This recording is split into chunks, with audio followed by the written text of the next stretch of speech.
Yep, he's late. You're late. Yep, here we go.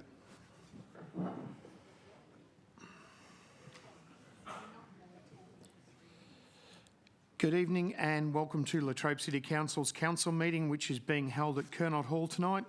Tonight's meeting will be held with councillors and guests joining us in person and virtually. And I'm very pleased to welcome Deputy Mayor Councillor Sharon Gibson, Councillor Potter, Councillor Howe, Councillor Pugsley, Councillor Campbell and Councillor Morgan.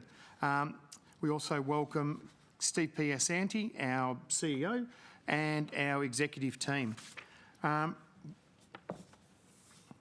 We move on to the recognition of traditional owners, and I'd like to acknowledge that we're meeting here tonight on the traditional land of the Baraka people of the Gunai Kurnai Nation, and I pay my respects to their elders past and present, and if there are any other elders present, I'd like to acknowledge them as well. Bit of housekeeping. We conduct our council meetings under the governance rules currently in place.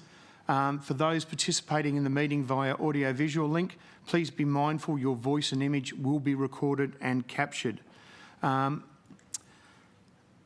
And I thank our members of the gallery for respecting our protocols of the meeting, which will ensure that we can extend an appropriate courtesy and respect throughout our meeting tonight. If councillors could ensure they raise their hand when they wish to speak so I can see it, remain seated to speak directly into the microphone to ensure that it can be heard within the room and via the live stream, and when voting, raise their hand and leave their hand raised until I've called their name. We now move on to section 2, which is apologies and absences, and there are apologies tonight. We have Councillor David Barnes, and Mr CEO, I believe we have a request for a leave of absence from Councillor Lund. Yes, she's an apologies, Ron. I think the next item on the team will have on the screen there is a motion just for councillors to consider, which, in accordance with the legislation, when a council requests a leave of absence, can't unreasonably be refused. So it's more of a procedural motion, but we do require council to move and second that and vote on it. So. Yep, Councillor Gibson. Thank you, Mr Mayor. I'd like to move the motion, please. Yep, do I have a seconder? Councillor Pugsley. Do I have any opposition? Councillors, it's procedural, so I'll just put it to the vote. Those in favour? Councillor Potter, Councillor Howe, Councillor Pugsley, Councillor Campbell, Councillor Morgan, Councillor Gibson and myself. I declare the motion carried unanimously. And we now move on to the adoption of the minutes. Do I have a mover for this motion? Councillor Gibson. Happy to move, Mr Mayor. And do I have a seconder? Councillor Pugsley. Do I have any opposition? Councillors, will put it to the vote. Those in favour?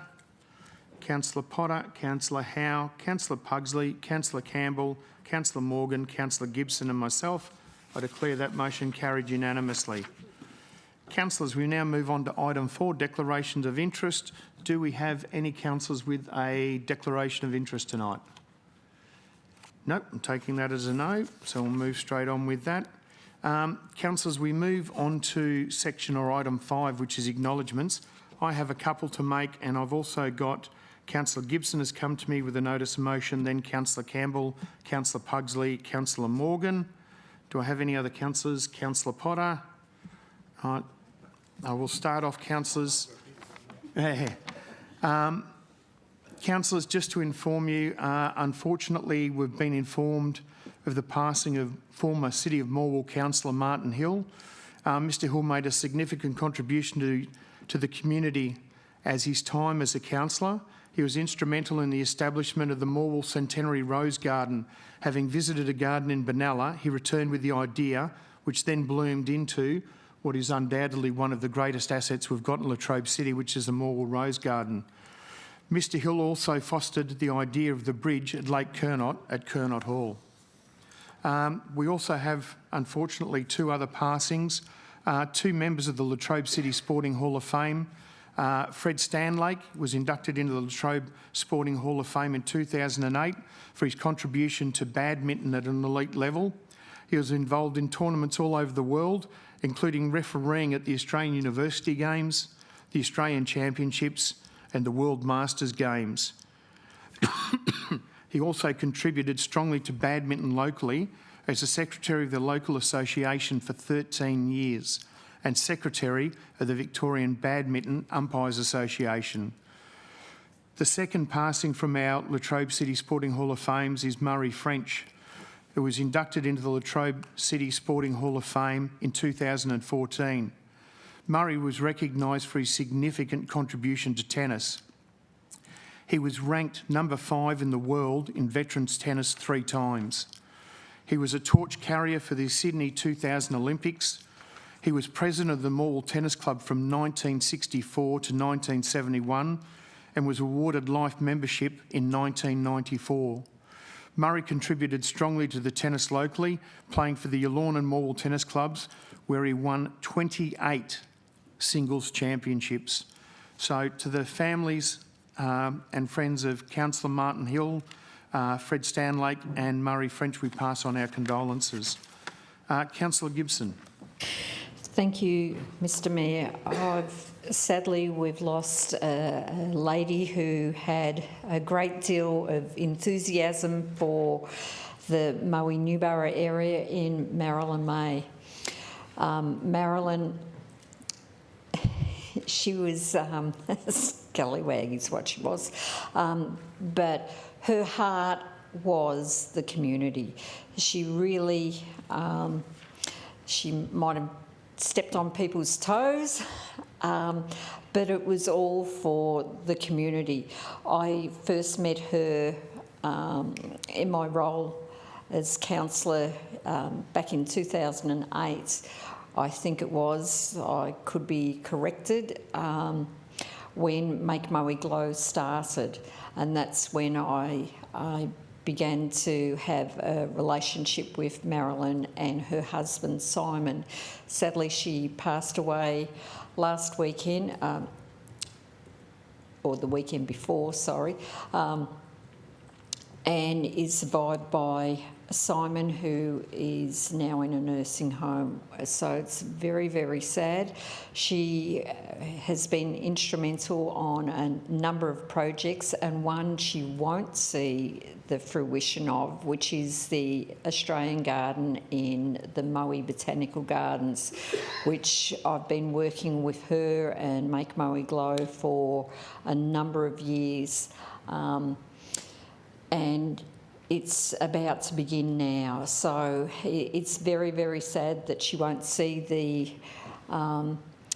the fruit of her labours, and her funeral will be on Friday.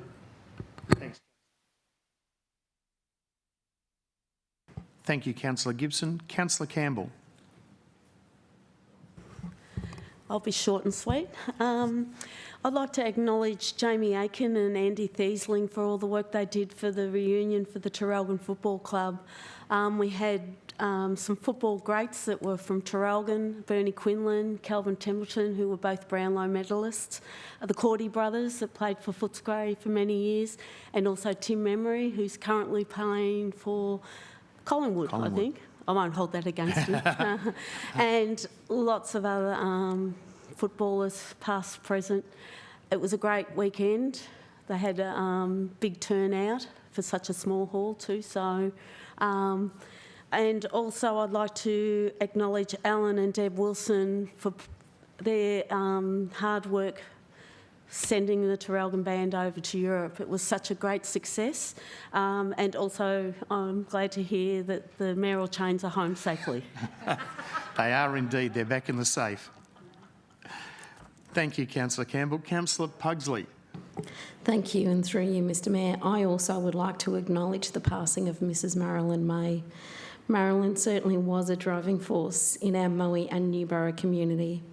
I was privileged to work on a number of projects with Marilyn under the Make Moe Glow organisation, including Make Moe Mauve, which earned an Australia Day acknowledgement, and the Moe Visitors Guide brochure, which is still on display and in areas today.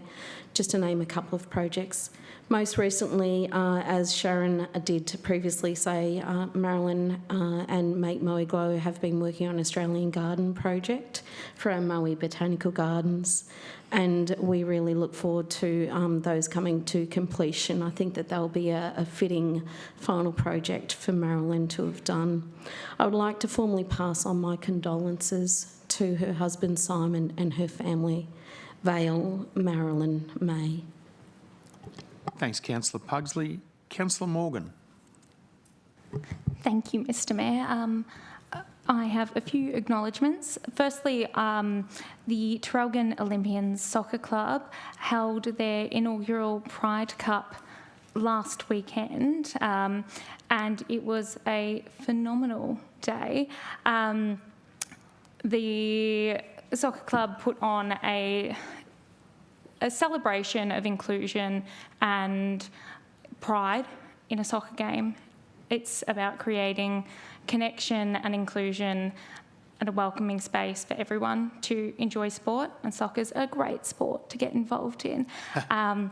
It was a wonderful game with the Traralgon Olympians women's team versus the Sale United Football Club.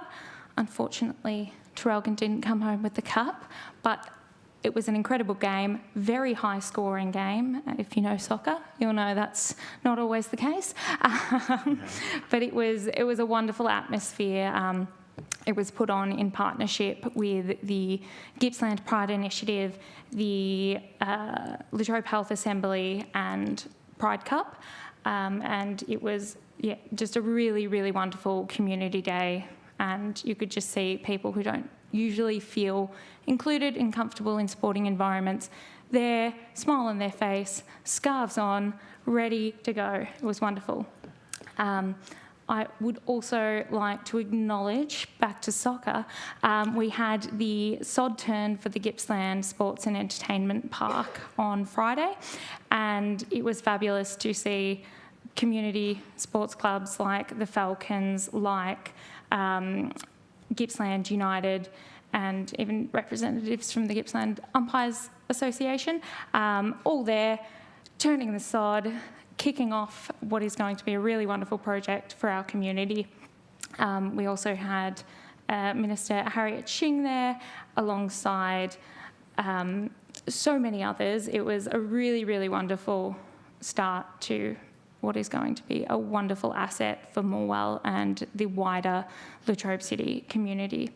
And the last weekend as well, we had the Youth Pride Party here at Kernot Hall, which was delivered by Headspace, Latrobe City, Youth Space, various other organisations, there's too many to name.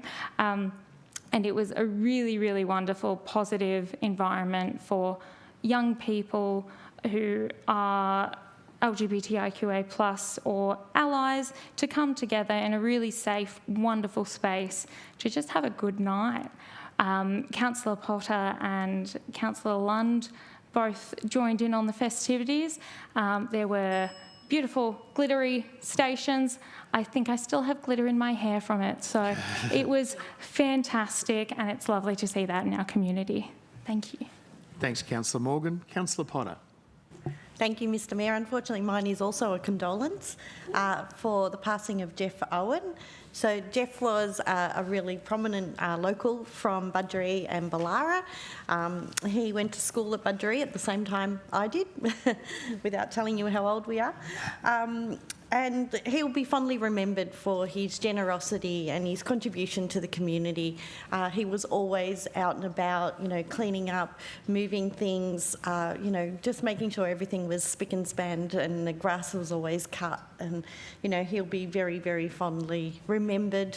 And his ability to drive a big double B truck cannot be beaten by anyone. He could reverse that thing into the smallest of spaces. So it's very fondly that we remember Jeff. And his funeral will be on Wednesday. Thank you. Done. Thank you, Councillor Potter. All right, thank you for that, councillors. We now move on to public participation, where we hear from the community. Public questions. This is an opportunity for members of the public to lodge a question to be answered at the council meeting to clarify issues of public interest. Eligible questions received in writing by 12 noon on the Friday prior to the council meeting will be responded to by the CEO. And Mr Piasanti, I believe we have one question tonight. We do, Mr Mayor, so thank you. Question is from Mr Gus Lambden, and the question is, what is being done by council to address public drinking and drug usage and/or transactions in the CBD areas of Morwell, Moe and Traralgon? Am I correct in thinking that we have council bylaws in relation to these matters? So in response to that, I would advise that Victoria Police is the primary agency responsible for managing community safety. However, council's local laws officers do work in collaboration with Victoria Police to address the illegal consumption of alcohol in certain public places where prohibited under the council's community amenity local law number 2. I would also advise, though, if members of the community witness the consumption of alcohol or taking of prohibited substances in public places, they should call 000. So that's the answer to tonight's question, Mr Mayor. Yep, thank you, Mr CEO. We move on to our public speakers, and we have 8 public speakers tonight from the members of the public speaking tonight who are registered to speak at tonight's meeting. To those people, just a reminder, you have 3 minutes to speak. You'll hear a bell at the 2-minute 30 mark. You've got 30 seconds to wind up, then you'll hear a bell at the end of 3 minutes. We ask that you stay at the lectern in case councillors have any questions of you. Our first speaker tonight on item 8.2, which is the budget, is Rhonda O'Day. Rhonda, if you'd like to come up. Yep, just to the lectern, just to your right. I was going to say to your left, but it's your right, my left. All right, Rhonda, stage is yours. Righto. But my submission to Latrobe City Council 25-26 draft budget was a request for the upgrade of a 350-metre section of gravel section of Rockler Road, Traralgon East, to include sealing it and making improvements to the intersection at Drains Road, and the installation of a stop sign at the said intersection due to the ongoing concerns regarding serious safety issues and the impact this has on residents and commuters. Rockler Road, Traralgon East is a public through road and provides a critical link within our community for access to the diverse businesses within the industrial estate and south of the Princess Highway via roundabout. Residents from Rise Estate, Glengarry, Tyres and Toongabbie, plus tradespeople serviced in these areas, are constant users of this northern access to Rockler Road from the Glengarry Road via Drains Road. I personally was a victim of a near-fatal injury when a vehicle lost control on the heavily corrugated section last December, only escaping injury by being alert to the presenting danger and driving up into the elevated grass verge, avoiding a collision. A stop sign at the northern end of Rockler Road would provide much needed caution to the danger at the T intersection due to limited visibility. When making a left-hand turn from Rockler Road, vehicles turn wide onto the oncoming traffic because of the restrictions at this intersection. Also, many overshoot the intersection and hit the opposing safety barrier. For decades, this section of Rockler Road has been ignored despite numerous presentations to Council. In 2012, after a lengthy public outcry, Council did seal an area at the T intersection, leaving this gap of 350 metres of corrugated gravel road. Then in 2018, after we tried to get a stop sign at the intersection, we were only granted a give way sign, which has made little or no difference whatsoever to this intersection. Since my concerns were raised in December, Council's asset management team has been active in instigating improvements both at the intersection and to the surfaces of this gravel section, with constant roadworks involving grading and adding surface material frequently at a significant cost to Latrobe City Council. However, decades of history demonstrates with weathering, rain and heavy traffic use, the surface always deteriorates to a corrugated pothole mess. Decades of roadworks have not resolved the ongoing safety issues that constantly present themselves. Sealing of this gravel section of Rockler Road and installing a stop sign at the intersection are the only logical solutions to address the safety of residents and commuters, and resolve the need for constant roadworks, maintenance and required funding. Waiting for a futuristic third party to be responsible for this upgrade puts lives at risk constantly. Thank you. Thanks, Rhonda. Councillors, do we have any... Hang on, Rhonda, before you run away. Councillors, do we have any questions? Councillor Gibson? Through you, Mr Mayor, but I suggest it's not to Mrs O'Dea, I suggest it's to our CEO. It's our road. Is this on the list for sealing? I don't believe so, Madam Deputy Mayor.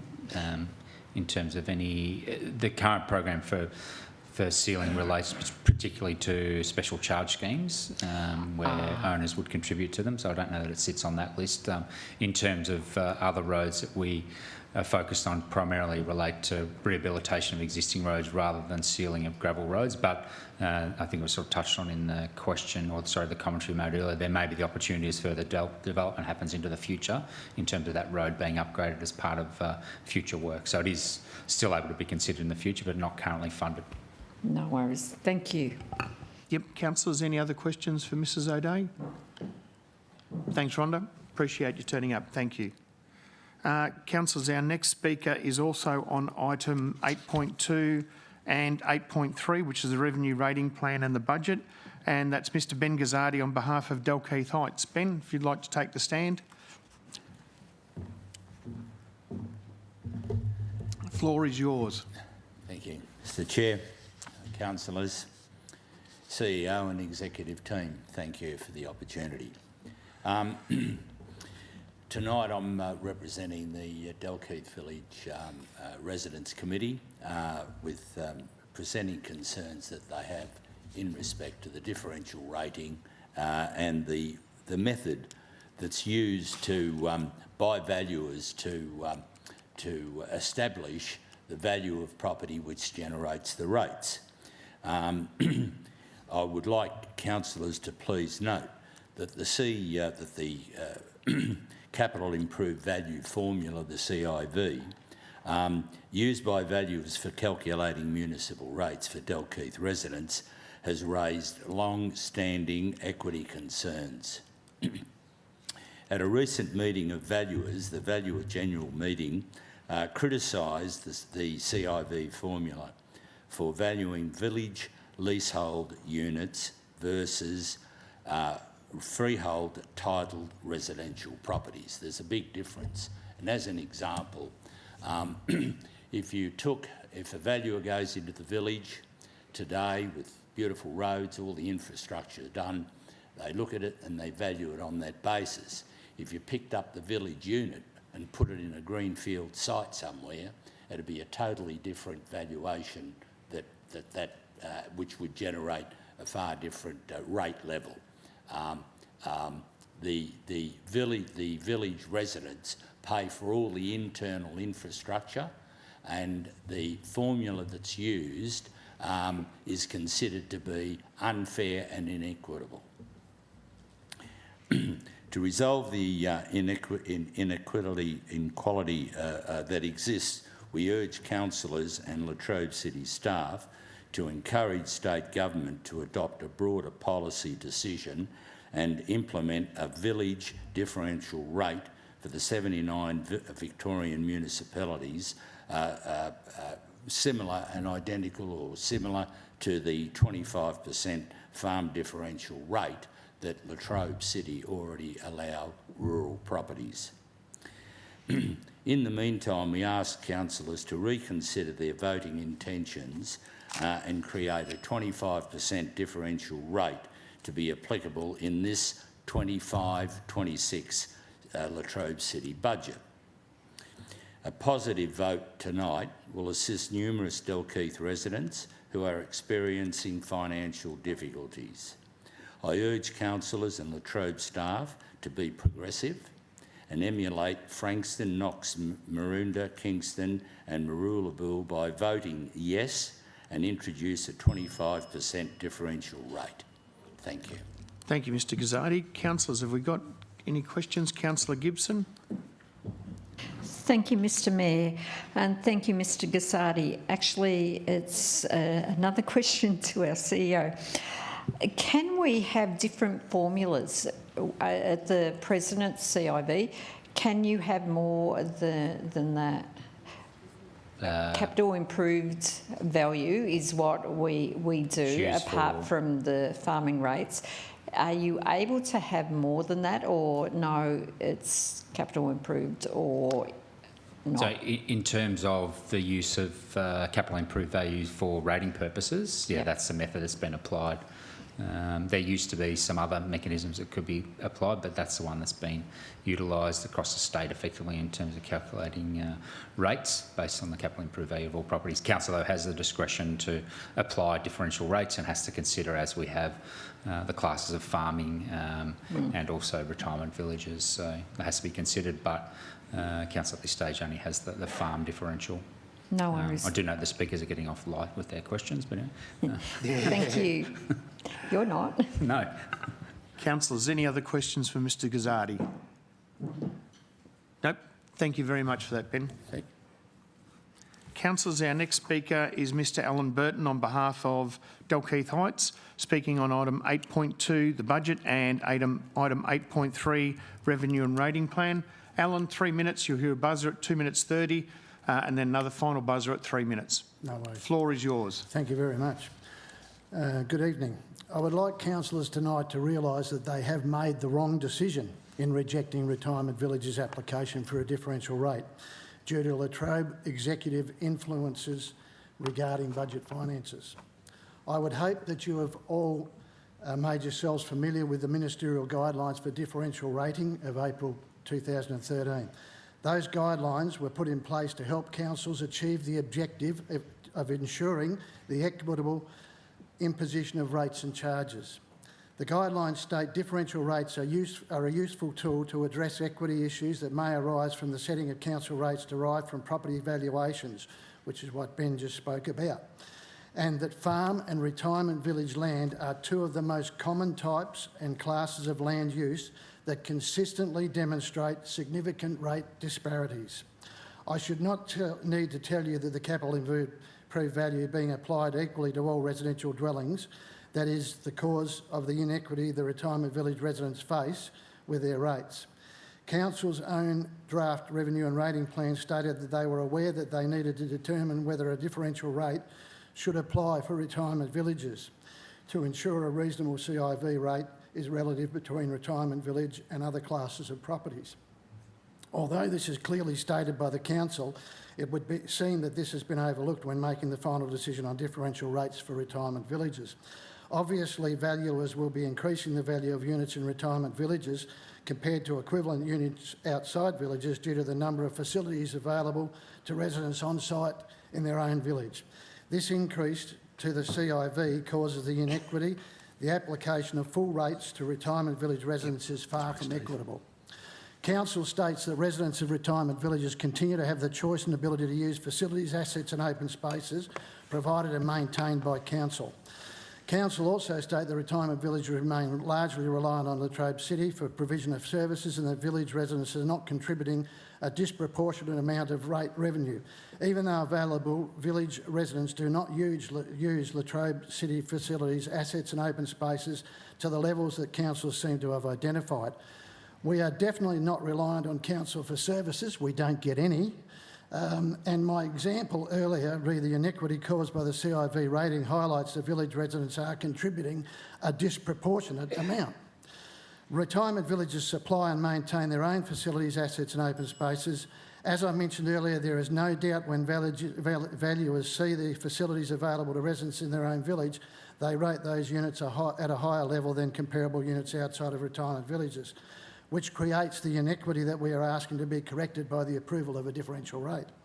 The decision by Latrobe City councillors to reject a differential rate for retirement villages is at best questionable and at worst wrong, particularly as other councillors have applied them for exactly the same reason that we are putting forward, to correct the inequity that the CIV rating system causes with the rates for retirement villages. I encourage you as representatives of your constituents to reconsider your original decision and approve a differential rate for retirement villages. I might add that if you do approve a differential rate for retirement villages, it will not affect the revenue collected by council. Thank you. Thank you. Thanks, Alan. Councillors, any questions? No? Thanks, Alan. Appreciate your time. Thank you. Councillors, our next speaker tonight is Jan Lewis on behalf of Dalkeith Heights, again on item 8.2, the budget, and 8.3, the revenue and rating plan. Jan, if you'd like to make your way up. Thank you. 3 minutes and the floor is yours. Yes, Jan Lewis. I'm a resident and past president of the Dalkeith Heights Retirement Village. Thank you for allowing me time to present the case for differential municipal rating for retirement villages in the Latrobe City.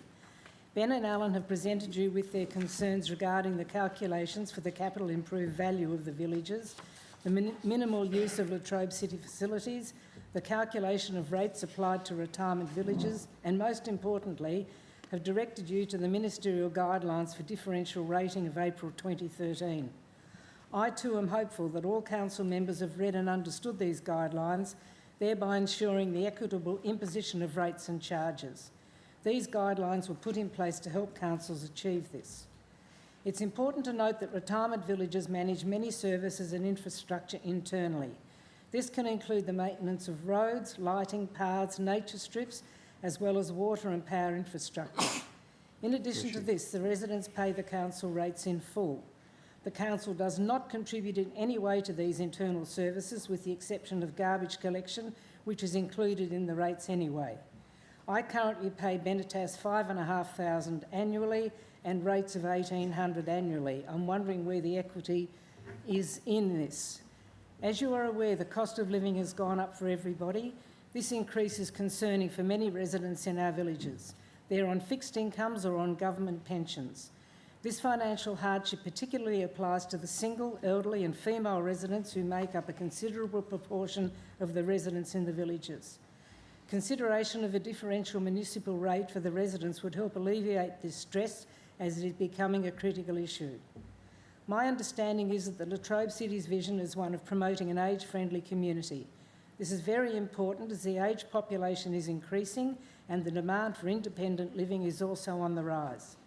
I'm sure Council is aware that attracting people into independent living accommodation in the Latrobe City is financially beneficial to the Council, but more importantly helps alleviate the pressure on other facilities in the Latrobe Valley. Keeping people in their own homes is a government initiative. A differential municipal rate would make moving into one of the current or indeed future independent living villages most attractive. It's interesting to note that other councils across Victoria have successfully implemented differential municipal rates for retirement villages. I believe this is in recognition of the unique characteristics of these villages and of the lower demand on council services from these communities. The benefits and outcomes for both the councils and the retirees in these situations has been very positive. To sum up, the introduction of a differential municipal rate would be of benefit to the council and the retirees in the following ways. The financial pressure on the residents would be alleviated so they would be able to maintain their quality of life and, most importantly, financial independence. The rates, I've got about 8 lines to go. The rates reduction would also encourage the growth of self-sufficient age-friendly communities within the Latrobe City. And finally, the differential municipal rate would provide fairness in the rating system by reflecting the actual demand placed on council services by retirement villages. As you would be aware, this issue has been ongoing for a long time. We are hopeful that the points raised once again will bring about a favourable decision for us. Thank you. Thanks, Jan. Councillors, any questions for Mrs Lewis? Mrs Sutton. Mrs Lewis, sorry, Mrs Lewis. No questions. Thanks, Jan. Thank you very much for your time tonight. Councillors, our next speaker tonight is Graeme OHara on behalf of the Farm Ratepayers Association and Greenside Villas relating to items 8.2, the budget, and 8.3, the revenue and rating plan. Graeme, the floor is yours. Thank you, Mr Mayor, councillors, council staff. Firstly, I'll speak for the Dalkeith differential and also for our Greenside Villa retirement complex at Yanar. The proposal for a rate differential for self-funded retirement villages. The differential rate is a tool provided by the Valuation of Land Act 1960 and reviewed a number of times since. Most recently, the government review, which was 21-22 and carried on for about 3 months, to in part balance an inequity that does exist. They, at that review, encouraged councillors to consider the apparent farms, agriculture and retirement villages.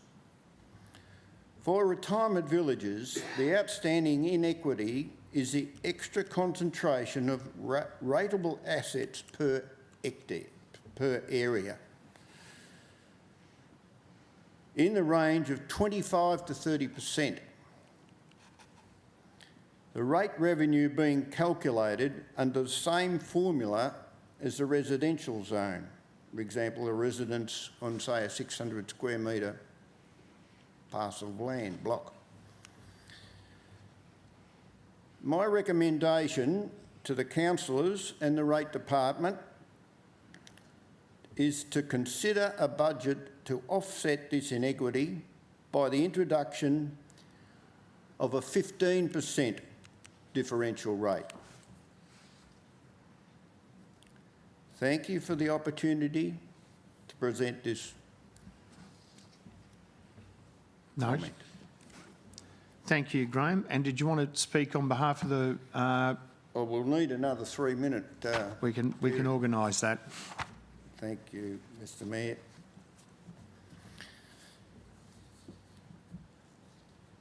Mr Mayor, councillors, council staff, thank you for the opportunity to speak on behalf of the Latrobe City Council Farm Ratepayers Association.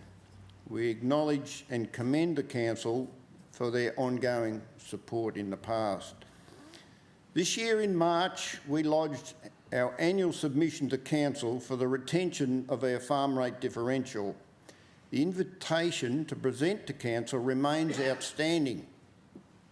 We presume the delay was due to the proposed changes to the farm rate differential eligibility criteria. Some background information. Our farm rate differential has been in place for 40 plus years. The Minister for Local Government is encouraging all regional councils to reduce the rate burden placed on farms by the use of the differential rate system Valuation of Land Act 1960. The NAV of farmland was legislated at 5% of the CIV of the said property. The NAV purported to represent the return on the property in rent or lease situation. The rate of return on farmland does not return this 5% figure. Farm rate payers pay significantly more than township rate payers and have less access to the services offered by council, and committee members congratulate past councillors for recognising the inequity that does exist. Some comments and concerns from our members. There was a lack of consultation and transparency around the proposed changes to the farm rate differential criteria. Correspondence was sent on the 14th of May and the deadline for submissions to object were due 12 days later on the 26th of May. With farm life being 7 days a week, the committee feels it left us little opportunity to consult with members and respond. In conclusion, the farm rate differential is a tool provided by the Local Government Act to assist in setting an equitable rate. The farm businesses are logistically low users of council services, but they contribute substantially to both Latrobe City's economy and rate revenue. Agricultural production within Latrobe City is a major contributor for the growing Gippsland food bowl. The seasons have changed dramatically. Bushfires, flooding rains, and we're presently in a drought. This year to date, Hazelwood Estate has received 56 mil of rain, almost finished. Normally by July we've had 250 mils of rain. driest since 1967-68. As a consequence, creating severe damage to farmland, the cost involved in restoration can take years, which ultimately impacts profitability. In closing, we would encourage council officers looking forward to engage with our association on matters directly affecting our farm rate differential. Thank you, Mr. Mayor. Thank you, Mr. O'Hara. Councillors, any questions? Councillor Gibson. Thank you, Mr. Mayor. Thank you, Mr. O'Hara. I look forward to your presence each year. And I take on board what you were saying. So you would be quite happy to see what the recommendation is for tonight's revenue? No worries. Thank you. Councillors, any other questions for Mr. O'Hara? Nope. Thanks, Graeme. Appreciate your time. Thank you, Mr. Thank Mayor. you. Councillors, our next speaker is Dean Sutton on item 8.3, Revenue and Rating Plan. Dean, if you're there, yep. 3 minutes. You'll hear a bell at 2 minutes 30. You've still got 30 seconds. Second bell at 3 minutes. That'd be great. Floor's yours. Thank you, Mr. Mayor. Good evening, everyone. As mentioned, my name's Dean Sutton. I'm Latrobe City Citizen of the Year 2022, President of the Glengarry Community Association, a long-time community leader, and among other things, I'm a farmer. The recommendation should be supported to revert to the definition of farmland as mentioned in the Valuation of Land Act 1960, but the concern is not the definition of farmland, it is how officers interpret and execute it. So in September 2023, we bought our first farm, 70 acres. The property zone, farming zone, has been rated as farm zone for the last 50 years. Land size is over 2 hectares, allocated a property identification code by Agricultural Victoria, have an Australian business number, carry out primary production activity as a business, keep records, business records as primary production activity, employ an accountant who specialises in farming operations. We include the primary production in our tax return, classified as primary producers by the ATO, registered for GST, provided a stat deck and a letter from accountants confirming all of this. The application was declined based on the officer determination that we were not significant and substantial commercial purpose or character. I got lots of reasons why this was the case. When I questioned it, I was told if we were substantial, we would have a dam because our water bill would be too high otherwise. Now, I know plenty of properties that are substantial and don't have a dam. I was told we wouldn't work off farm if we were substantial. Now, you know, my parents have nearly 800 acres and my dad works offshore. I was told that we would, what we declared to the tax office was irrelevant because it's self-declared. Well, the reality is, so is the application for farm rate self-declared. I was told that if it was significant and substantial purpose or character, we would have 100+ cattle. I was told that there was not a dollar figure that they based their assessment on, and their assessment criteria was not in writing, but up to the determination of the officer. I was told that if I wanted to know what significant and substantial commercial was, I should Google it. I tried, so let me know when you can find it. I was told that if I objected, I could take it to VCAT and pay for that. The threshold for primary production is 20,000 plus GST in sales. In the first 9 months of trading, we exceeded that. In year 2, we've exceeded 40,000 plus GST in sales off the same piece of land that council officers determined was not a significant and substantial commercial purpose or character. Not one step was customer-centred or focused in this process, and the original recommendation that went out for consultation, as well as my experience, shows that council officers are looking to exclude rather than support farmers. If land is not rated as farming, it prevents farmers getting drought assistance, exemption to the fire services levy, and the exemption of stamp duty when farmland is transferred to family as part of farm succession. Thank you. Thanks, Dean. Councillors, have we got any questions? Councillor Gibson, thought you might have. Thank you, Mr. Sutton. Can you just clarify for me what you were saying? So the tax office rate recognises you as a farm, you you've more than doubled their expectations, but you were told no. Yes. Okay. Thank you. Yep. I've actually got a question for the CEO. Would you be able to catch up with Mr Sutton and take this on board, please? I'm happy, to catch up with Mr Sutton, have another look at the concerns he's raised tonight. Thank you. Hang on, Mr Sutton. Sorry, Dean. Councillors, are there any other questions? No. Thanks, Dean. Appreciate you coming in. Thank you.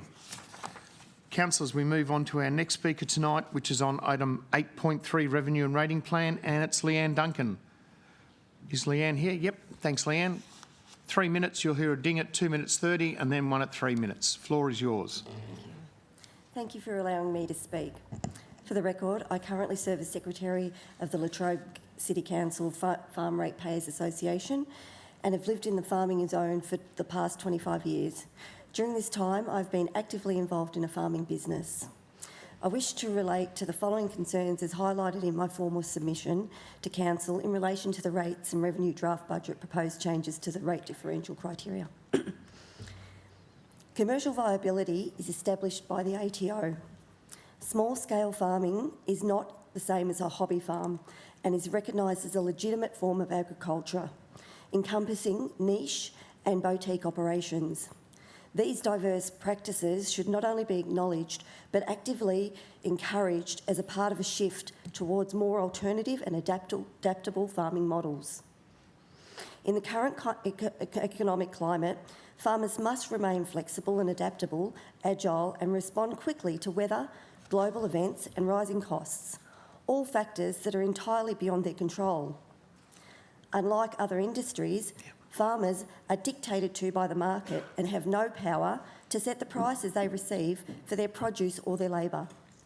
The current rate for beef at market is averaging $3.70 a kilo live weight. During this drought, hay is currently costing $250 a round bale. The rates team believe that a property must span hundreds of acres to be commercially substantial and therefore subject to the inequitable rates of burden is fundamentally misguided. With rates calculated annually based on land valuation, every improvement, whether it's soil enhancement, fencing upgrades or water management investments, leads to higher farm rates. This is because rates are calculated based on the perceived rise in capital improved value, CIV, meaning crucial improvements aimed at boosting your productivity end up increasing your financial burden. There is a common misunderstanding about the farm differential rate. It was never solely about property size. Its purpose has always been to address the inequity and ensure fairer rates burden for farm zone properties. Council has applied this differential for over 40 years to ease the disproportionate financial pressure to farmers. Even small-scale farmers can end up paying double the price of rates for town properties, despite receiving none of the services, no footpaths, street lighting, gutters, rubbish or sealed roads. However, the current council view that only large farms should qualify for the differential misrepresents the original intent of the differential and risks excluding many legitimate small-scale farming operations. I've got about one paragraph. Yep, go for it. Go for it, Leanne. Small-scale farming is acknowledged by the ATO in case law and it recognises the intent. Farm rating is also not about farms making a profit to be commercially substantial or viable. It is about that intent. The council should not be labouring over the finer financial details of farmers' operations now or into the future. With over 100 submissions to council officers have now indicated their intention to revert to the original definition of the farm rate differential criteria. I respectfully urge you all to vote in support of this recommendation, which restores a fairer and more inclusive approach to all farm zone properties. Thank you so much for your time. Thanks, Leanne. If you just hang on 2 secs. Councillors, any questions? Nope, looks like you get off easy. Thank you for that. Appreciate you coming in.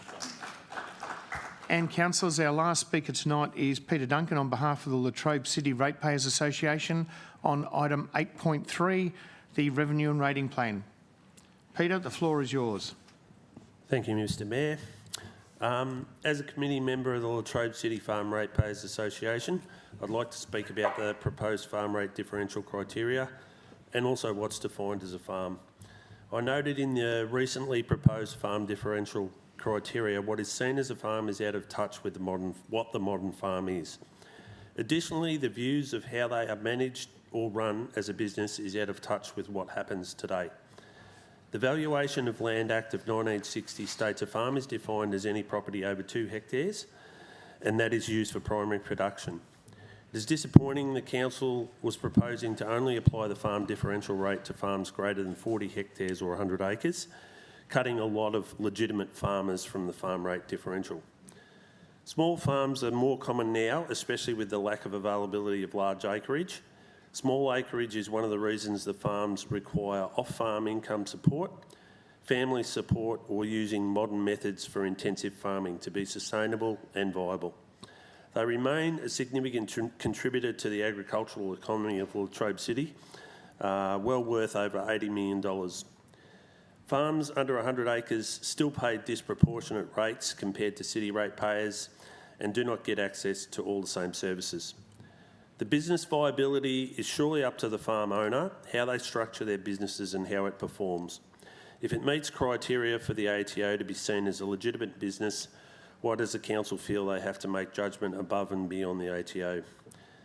The class of land is another factor none of the proposed criteria considers, but it is a key factor to how acreage supports the viability of the farm. For example, 90 acres in prime pastoral land, which still wouldn't have met the 100 acres, will have a much higher productivity than, say, 120 acres of hilly property up in Coligny, yet the Coligny one would have met the criteria. In the future, proposals to review the farm definition or criteria to apply the farm rate differential would benefit from a more direct consultation with the Latrobe City Farm Ratepayers Association and farming representatives, and be a more informative process to obtain relevant criteria and acceptance. I thank the council for proposing to retain the existing criteria and encourage the councillors to vote to retain the existing farm rate differential application as it is. Thank you, Mr Mayor. Thank you. Thanks, Peter. Hang on 2 secs. Councillors, any questions? No, I think you made your point. Thanks for that, Peter. Appreciate you coming in. Thank you. Councillors, we now move on to item 7, notices of motion. There's one item tonight. Item 7.1, I note you, Councillor Gibson. School crossing funding commencing on page 6 of the agenda. Councillor Gibson, I noted you. Thank you, Mr Mayor. I'd like to move the following motion, please. Councillor Gibson. Do you want me to read it out? No, you don't need to. Thank you. That's all right. Councillors, do I have a seconder? Councillor Pugsley is seconding. Councillors, do I have any opposition? Councillor Morgan, question? You've got a question? Yep. Through you, Mr Mayor, I have a couple of questions. Yep. Regarding the funding, Yep. what is the current level of funding that is received by Latrobe City Council from the state government for the school crossing supervisors, and what is the period that we generally receive the funding for? So prior to 2025, is it a yearly basis? Is it sort of longer stretches of time that we're funded for? I'll pass that through to the CEO. I understand it's an annual allocation. I don't know the exact figure, so I have to take that question on notice, but it is only to qualify, it is only a proportion of the total costs, so it's a shared arrangement whereby council and the state government effectively through the Department of Transport support that program. So that's not the full amount of the cost of running the service, although that would be desirable from a council perspective if it were fully funded, but it hasn't been fully funded for some period of time, and there is a contribution made by council. So I have to take the question on notice about the exact quantum. Yep. Councillor Morgan, follow-up question? Follow-up question. Yep. How is the level of funding calculated that we receive. Mr CEO. Yeah, so there's an assessment undertaken for each crossing in relation to whether it meets the requirements for a crossing supervisor. And so there are a number of crossings that do and a number that don't. So, for example, there's one that was installed within Traralgon a couple of years ago, which was an upgraded pedestrian crossing, which now has facilities such as flashing lights that actually traffic has to give way to pedestrians. So that site, for example, no longer met the requirement for the ability to attract state government funding. However, council agreed to retain a person at that crossing to help assist the children to cross, but they're not there with a stop-go bat, as you would see at other crossings, because it's actually the cars have to give way to pedestrians. So that's an example where council's making a higher contribution. The other ones, though, for example, a normal school children's crossing on a normal road, where you have the flags that are displayed during crossing times, or even the ones now that you see where you have the variable speed limit signs where the flags go out during crossing times, is supported by a subsidy from the state government in terms of the support for that crossing supervisor. So there are different criteria that apply though. So and we worked with the Department of Transport to assess that. And I suppose if this motion were to pass, that confirmation would come back from the department as to what exactly is funded and how that's set out. Yep, one more, Councillor One more follow-up question. How many school crossing supervisors do we currently have that are funded through the state government funding? Mr CEO. Apologise again, Mr Mayor. I'll need to take that one on notice. There are quite a number across the city. So you see them at a number of those, as I said, sort of school children's crossings are typical ones, but we also see them assist children at crossings that have traffic lights, for example, particularly the slip lanes where they don't have the traffic lights that where you need to pull up, so the pedestrians might need some assistance, particularly younger children might need assistance crossing those. So there are quite a number, but I have to take the question on notice to get back to you in relation to the exact quantity. Yep, perfect. Thanks, Councillor Morgan. Councillors, do we have any opposition? Councillor Gibson, do you wish to speak? Yes, thank you, Mr Mayor. The reason for this motion in the first place is it came about because of a letter that went out to St Mary's Primary School in Newborough, and it was suggesting that the school crossing supervisor would be taken away at the end of this term. Of course, that caused a lot of furore, and rightly so. Now, yes, in answer to some of your questions, Councillor Morgan, they actually have flashing lights there, pedestrian crossings permanently now. But there was a lot of angst with the community as to what and how, and concern because we're looking at primary school children who haven't got the road sense you would hope that secondary school students do have.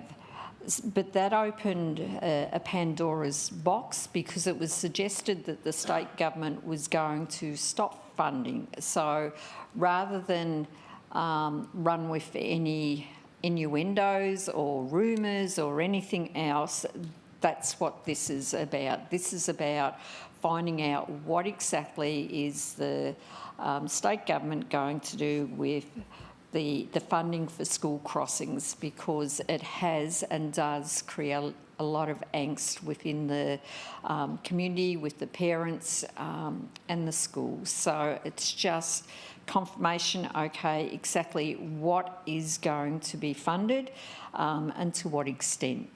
Thank you. Thank you. Councillor Potter, question? Just a question, please, Mr Mayor. Does the state government currently fund crossings for private and independent schools and Catholic schools? Mr CEO. My understanding is if they're on a road that public road, that it would. But I'll take that question on notice just to clarify. I understand they typically do. So yes, but I'll reconfirm that back to you in writing. Yep. Councillor Pugsley, you seconded. Did you want to speak or reserve? I reserve at this time. Thank you, Mr Mayor. No worries. Councillors, do I have a speaker against the motion? Speaker for the motion? Any councillor wish to speak? Councillor Pugsley, we're back with you. I'll pass. Thank you, Mr. Pass, Mayor. no worries at all. Thanks you for that. Councillors, we've had speakers, so we need to put it to the vote. All those in favour? Councillor Potter, Councillor Howe, Councillor Pugsley, Councillor Campbell, Councillor Morgan, Councillor Gibson and myself. I declare the motion carried unanimously. Thank you, councillors. We now move on to item 8, strategic motions. Note you, Councillor Gibson. And there are 7 items in this section. The first item, 8.1, is the Community Vision and Council Plan 25-29, commencing on page 8 of the agenda. Councillor Gibson, I noted you. I'd like to move the motion, please. Yep, Councillor Gibson is moving. Councillors, do I have a seconder? Councillor Pugsley is seconding. Councillors, do I have any opposition? Nope. Councillor Gibson, would you like to speak? Yes, please, Mr. Mayor. Okay. We've actually done a lot of work as a council on this community vision and council plan. As you know, we've got a new council in, and it was a really great time. Yes, we have to do it anyway, but it was a really great time to everyone get round the table and look at what our community vision is and what we will put in our council plan, because without that, it then doesn't get put into the budget and it doesn't occur. So it is very important to make sure that our council plan is in line with our community vision, so we can ensure the community is in the best position possible, because as we all know, we are facing down the closure of another power station at in 2028. And number 1 on the top of our list is our economy, investment, jobs and growth. It is imperative that we actually get that right, because if we don't start to transform our economy, it doesn't matter what we put around the outside of our community or our area, we won't be in a good position at all. So we are very keen to look at our economic development strategy and how we can look at other industries, other business, to actually turn around the jobs that we're losing. So that's really important. Also, how we promote small business and local enterprise. If we have a lot of really wise and innovative people around in our area, we really do. And, you know, we need to bring them on. We need to help them is what we actually really need to do, because you don't know, and I won't pick any winners as to what different companies there are, because we do have some companies that have really made their mark worldwide. So we need to promote these businesses, and who knows what we can do going forward, because that will be part of our solution. Yes, we would like state and federal government to actually come on board, but we also need to help ourselves. So I will leave it there because I've run out of time. Thank you, Councillor Gibson. Councillor Pugsley, would you like to speak? I'd like to speak quickly. Yep. Thank you, through you, Mr. Mayor. I believe in this plan. It is a great plan, community vision and council plan. This plan, as Councillor Gibson did say, does have 3 high-level strategic directions. One of those is our economy, investment, jobs and growth. We need an evolving plan to transition our community to keep us strong. Our city, livable, sustainable and connected, and our community healthy, safe and inclusive. These three items will continue to make our area great. This community vision is more in line with what we believe will be the community expectations and aspirations. And it also differs from previous as it has measurable KPIs, so we can ensure that we are meeting our targets.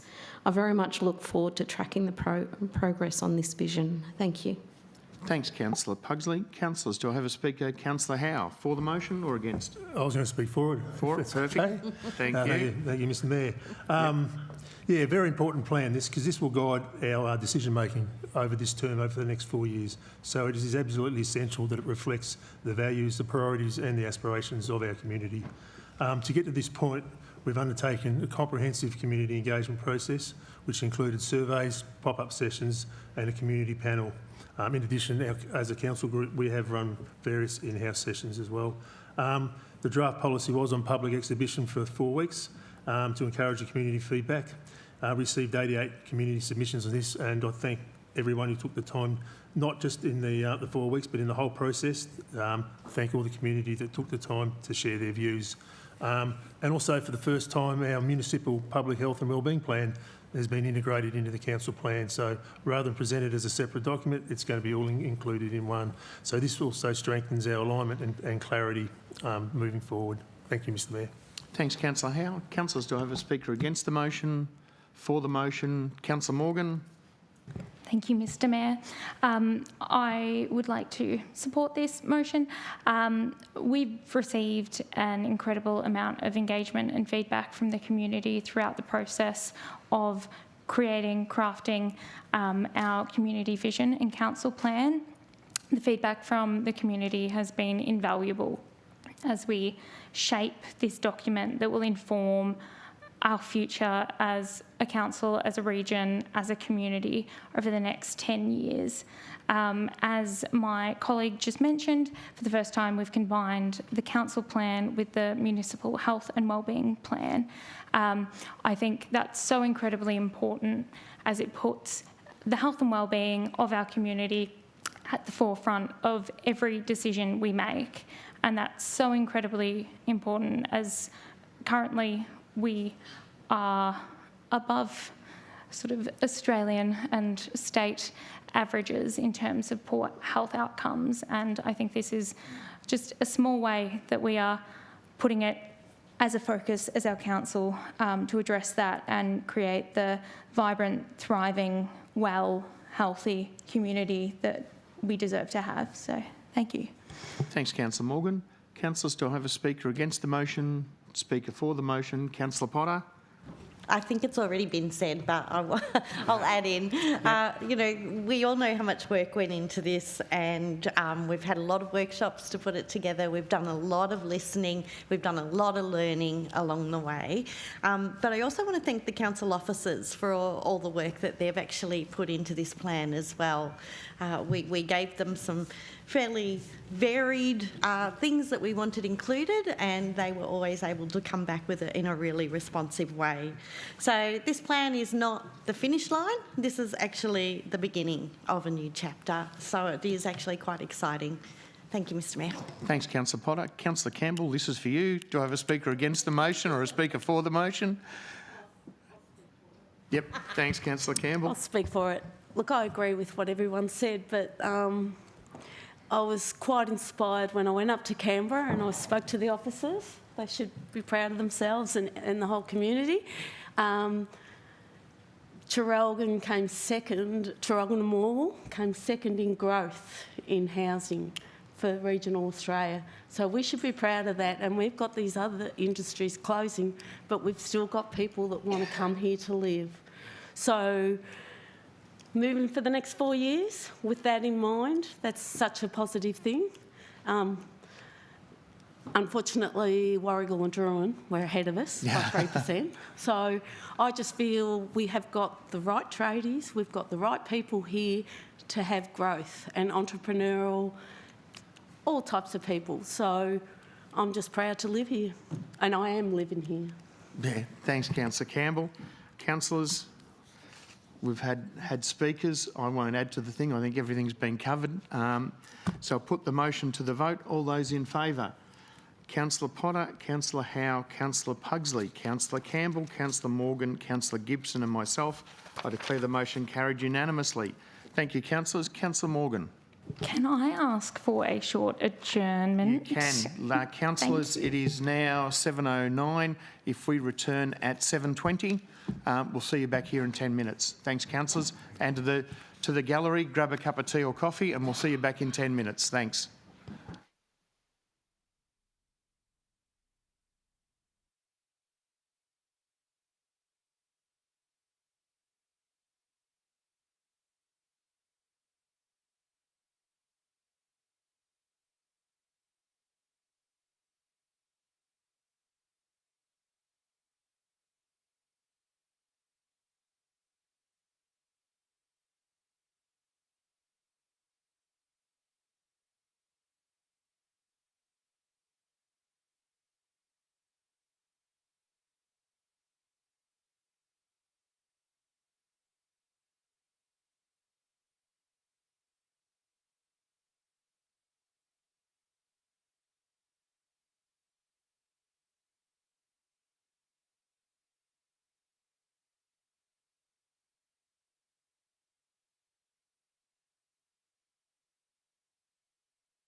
And welcome back to our live stream audience and gallery for Latrobe City Council meeting. The next item is item 8.2, 2025-2026. I note you, Councillor Gibson. 2025-2026 budget commencing on page 54 of the agenda. Councillors, do I have a motion? Councillor Gibson, I noted you. Yes, Mr Mayor, I'd like to move the recommendation, please. Not the old? No, the current motion? Okay. Yep. All right, Councillor Gibson's moving. Councillor Pugsley is seconding. Do I have any opposition? Councillor Howe opposing. Councillor Gibson, do you wish to speak? Thank you, Mr Mayor. Yes, I do want to speak. We have done a lot of work in this budget, and we've put it out for 1.5% rate increase. Now, yes, we could have gone up to 3%, which was allowable by the state government, but we're in a cost of living crisis where you've heard from our farmers, we've got droughts. We also have the levy that the state government is going to impose upon all of our ratepayers. Residentially, or residents will have an increase of 26% with the levy. Industrial will have 58% increase, and commercial will have 75% increase, let alone vacant land will have 183% increase. So while we may have been able to have an increase of 3%, 1.5% is, I believe, as much as our ratepayers can afford. People are not being able to feed their children.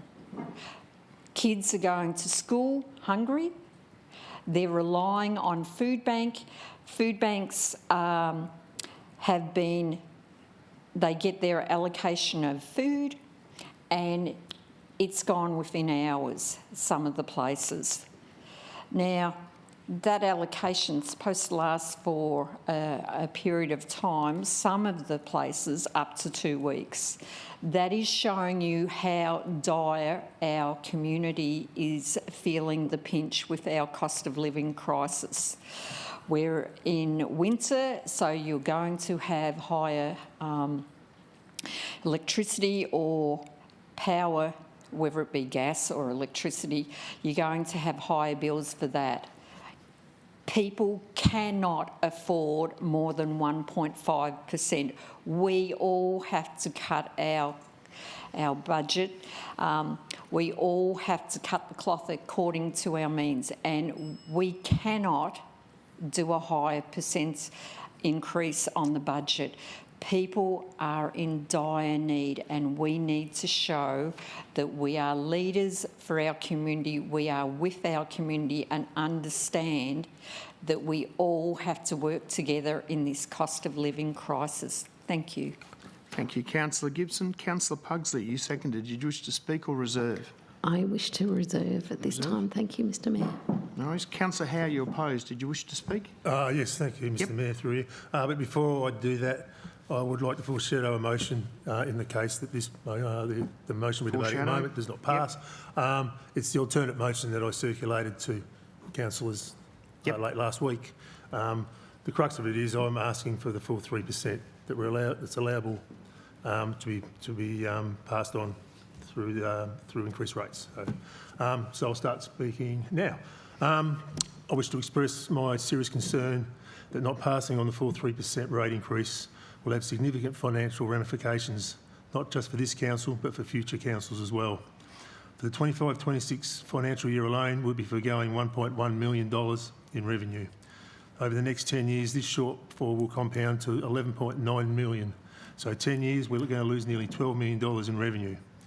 Over our 4-year council term, each of our council wards will miss out on nearly $500,000 in potential investment. So I ask each of the councillors here tonight, how many community projects have residents raised with you? Projects that they're passionate about, There are countless lighting upgrades, sporting facility improvements, footpath repairs, and more that would go unfunded, unfulfilled if this funding gap continues. Our council is already under considerable financial pressure. Costs have consistently risen well above CPI. For example, over the last 4 years, CPI has risen by 15.8%, yet our rates have only risen by 7.75%, where the actual cost of running our council has been closer to 25%. Looking ahead to the 25-26, inflation is forecast to be between 2.75% and 3%, and construction costs are projected to increase by 4.5%. Yet we're proposing a rate increase of only 1.5%. That's less than half of what we need just to stay even with where we are.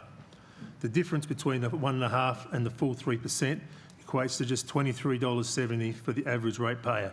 That's 46 cents a week. But for council, we'll lose $1.1 million for every year moving forward. We've received 4 responses from our community regarding the rate increase. 2 supported the 1.5% increase and 2 favoured the full 3%. So there was no clear consensus or strong preference on either option. So who's affected? 23 of Latrobe City residents are renters, so they won't directly benefit from any rate reduction. 30% own their own houses outright and generally are well positioned to absorb a $47 annual increase. For those who are generally struggling, council offers support, which includes interest waivers, payment plans, deferments, and pensioner rate discounts of up to $253 if eligible. So I ask the question, does 46 cent saving genuinely assist those who are in financial hardship? I would say that it doesn't. So rather than risk our long-term financial sustainability, let's focus on enhancing our hardship support programs. If the current policies are not adequate, I'm happy to support a notice of motion at the next meeting to review them. Let's look at our best practice. Let's look from what other councils are doing to make sure that we're doing everything possible to support our most vulnerable. If our alternate motion is supported, it's important to acknowledge that there will be some operational and timing impacts. Regarding the rates cannot be generated in the system immediately. Land information certificates would need to be calculated manually, and there'll be a possible delay in printing the rate notices. I'll just... very quickly. Yeah, very quickly. Yep. As this motion seeks to increase, not reduce revenue, we can progress with any capital works. Let me see, I'll just try and tie this up as quick as I can, Mr. Mayor. Yep. Finally, while it's a legislative requirement that we adopt the budget by today, there's no penalty if we don't meet this date. So if this motion progresses, there will be additional work for our officers. I'm not saying there won't be, but I think for a nearly a $12 million gain over 10 years, I believe it's a worthwhile investment. Thank you. Thanks, Councillor Howe. Councillors, do we have a speaker for the motion? Speaker against the motion? Councillor Morgan got there first. Thank you, Mr. Mayor.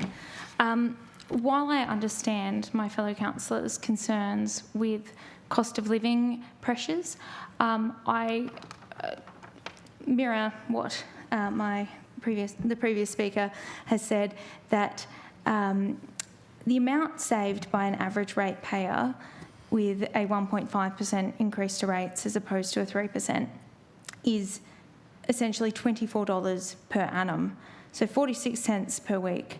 46 cents per week does not change much, if anything, when you are struggling, when you are getting your food from food banks. It's a lovely thought to think that this has an impact on those most vulnerable in our community, but unfortunately it doesn't. It, however, does reduce the amount of services that we can offer. It does reduce the amount of money that we have for projects that the community needs and deserves. Nobody likes paying taxes, but I think we need to look at it as our contribution to living in a functional society together. We put our money in for projects that benefit the entire community, not just ourselves. And some of the programs that council offers do include supporting emergency relief. They do support services within our libraries that help those doing it worst off. So showers, tea and coffee, things like that, that assist people who are facing housing insecurity and things like that. If we decide that 1.5% is enough, despite not keeping up with CPI, not keeping up with staffing costs that change every year. We are doing a disservice to our community now and well into the future. The compounding impacts of a 1.5% rate increase are devastating, quite frankly. In my opinion, they are going to cause future generations to suffer, especially as we head into serious transition with losing rate base of power stations and industry in our area, where people will be losing employment in an area that is already struggling. That's not fair, and 42 cents per week does not justify disenfranchising future generations just so we can feel good that we helped people save $24 a year. Those who need it most do have the ability to get concessions, with rate differentials like farmers who are contributing a considerable amount to our community. Yes, we can support them. It's just, I don't see the rationale for cutting back there. So thank you, and I urge you all to vote against it. Thank you, Councillor Morgan. Councillors, do I have a speaker for the motion? Speaker against the motion? Councillor Potter. Thank you, Mr Mayor, and through you. I just want to speak really clearly and honestly about why I'm supporting a 3% increase and not a 1.5 increase as it has been proposed in this motion. And it's not because I want to, it's actually because I need to. I'm a ratepayer too, and so I would get that saving as well. But, you know, understanding that the long-term outcome of what we're about to do with this motion is going to have a really significant impact on our community. So it's about securing the long-term health, the resilience and the livability of our community. So, you know, I want to see that ease on the cost of living that we've been talking about, and I believed that was actually a really good thing until I looked at the long-term consequences and what this actually means for us. Reducing rate feels good in the short term, but it will cost us all significantly more in the long term. What I didn't realise, and I guess most people in the community also don't understand, is that, you know, that reduced actually lowers our revenue base. And if we increase rates by only 1.5% instead of 3%, we don't just lose that $1 million a year, we lose that $1 million every year going forward. So that means over 4 years, we lose $4 million.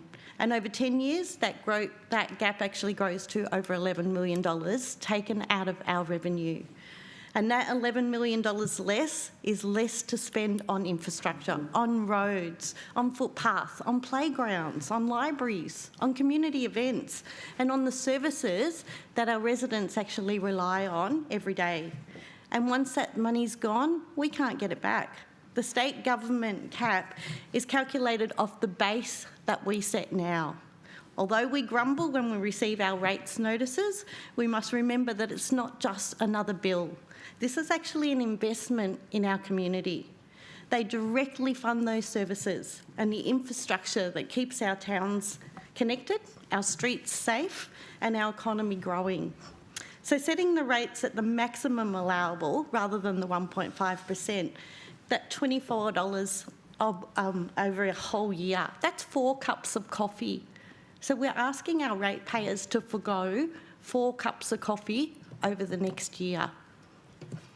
Doesn't sound like much, does it? But it's going to protect millions in the community investment. Money that goes straight back into those services and those facilities that we all want to be using. So the rates are paid by property owners, not renters, not the most vulnerable in our community. And so this increase doesn't fall on those who are doing it toughest or our most vulnerable. To me, being a councillor is about looking ahead. We've just approved, you know, that council plan for the next 4 years. So let's make a responsible call, not the easiest one or the most popular one. Thank you, Mr Mayor. Thanks, Councillor Potter. Councillors, do I have a speaker for the motion? Against the motion? Any councillor wish to speak? Just before I go to you, Councillor Pugsley, because you reserved, I'm just going to jump in because it is the budget and it's a pretty important piece of work that we've done. Just to point out that Council has made in this budget over $1 million in savings not coming from services to cover the 1.5 we are not adding on. There's a net increase of 7% on public works in the budget, covered by a 1.5% rate increase, and the $1.1 million we're not taking off ratepayers means it's getting spent in the local economy, which means it's going into local businesses, hiring more people and keeping jobs secure so we don't end up with a desolation of empty shops. Councillor Pugsley, you reserved. Did you wish to speak?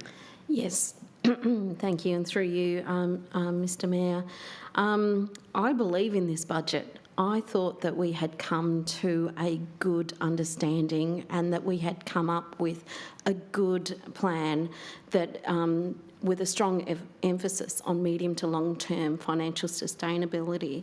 It does include $28 million that invests in asset renewal and upgrades, while ensuring there were no cost rises for our user fees for leisure centres. I also note that the definition for the farm rate, and I had written more there, but I don't want to go over time, has remained the same as what it historically has. This budget is a good budget, and as I said, there were $28 million for capital works. This figure increases to $87.3 million when you take into account prior carry forward projects and asset renewal works. We're still investing in our community. I would also note that as a direct result of the re-evaluations by the Victoria Value General, this has led to a higher than forecast revenue from rates and charges.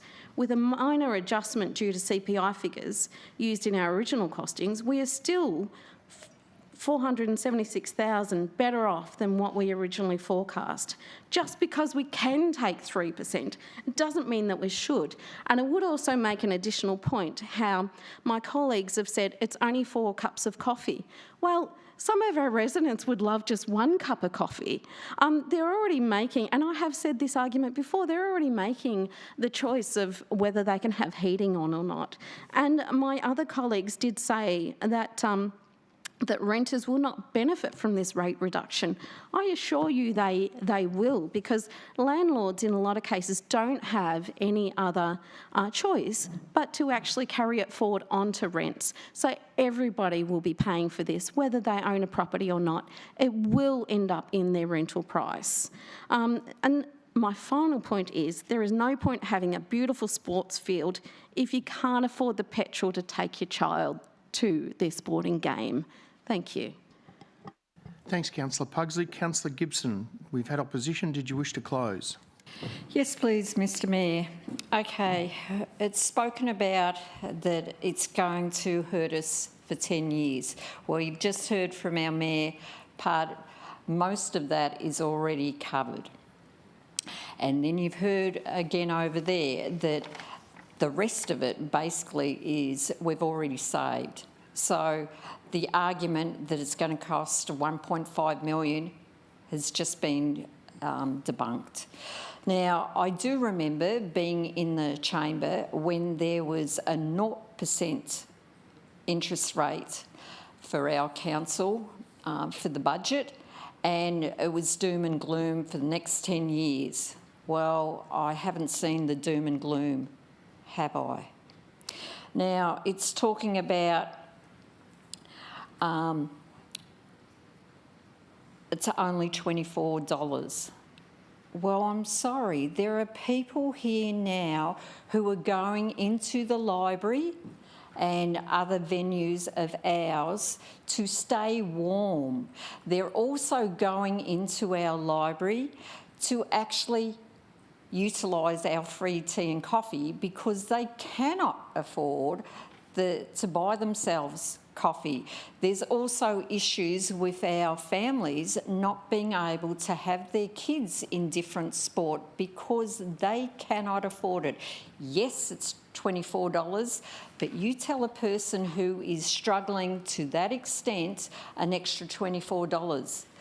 You tell them on the back of also this levy that is going to hit at the same time as this budget, an extra 26% on the levy for residents. Commercially, it is 75%. How many more businesses are going to go to the wall? I would suggest there's going to be a hell of a lot more that will go to the wall, and this is just 1 inch too far for people. We've already, as I said, we've already debunked about what it's going to cost us. So why would we do this to our community that are really feeling the cost of living crisis? I think it is just wrong. Oops, thanks, Councillor Gibson. Councillors, we've had speakers for and against the motion. It's now time to put it to the vote. All those in favour? Councillor Pugsley, Councillor Campbell, Councillor Gibson and myself. Those opposed? Councillor Potter, Councillor Howe and Councillor Morgan. I declare the motion carried. Councillors, we move on to item 8.3, rating and revenue planning, commencing on page, I note you, Councillor Gibson, commencing on page 302 of the agenda. Councillors, do I have a motion? Councillor Gibson? Happy to move. Moving. Councillors, do I have a seconder? Councillor Morgan. Councillors, do I have any opposition? Councillor Gibson, would you like to speak? Yes, please, Mr Mayor. I won't be long with this.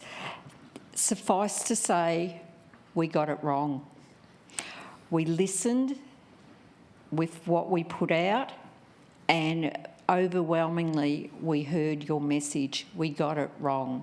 So it will revert back to the original, and I'm happy to move that. Yep. Councillor Morgan, did you wish to speak or reserve? I'll speak now. Yep. I just want to say again, we've had an incredible amount of engagement from the community throughout the process of putting together the revenue and rating plan, and I think it's wonderful to see so many people engaging in this process and sharing their thoughts, opinions, whether good or bad, so we can try and get the best plan possible for the community. I want to recognise especially the farmers of Latrobe Valley who have put in considerable effort to communicate why they felt the way they felt about the draft plan, and ensured that we understood and could recognise the substantial input of farms to our local economy and to our identity as a region. I think we've got a pretty solid revenue and rating plan. It may not be perfect, but I think it gives the organisation a really strong framework to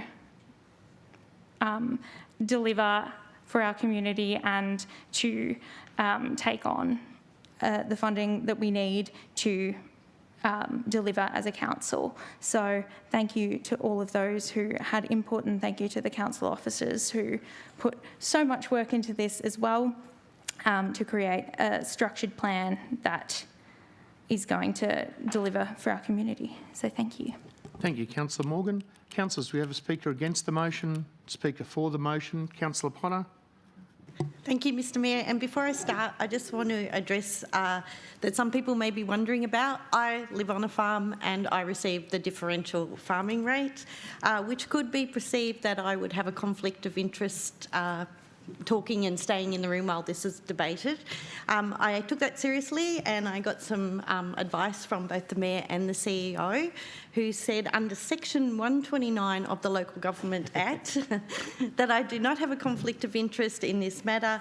The reason is simply that the farm got to put the glasses on. The farm rate differential applies equally to a proportional number of ratepayers, in fact 900 within the city. So it's not a unique or individual benefit, but is just a really wide category. So I'm safe to stay and to talk about it.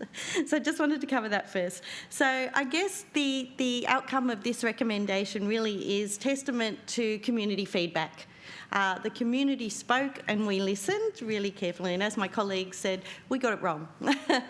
So it's good to be able to have that flexibility and to learn from that consultation and to actually reflect what is in the best interest of our rural communities. So I think this rate and revenue plan really strikes a balance between being financially responsible and being fair.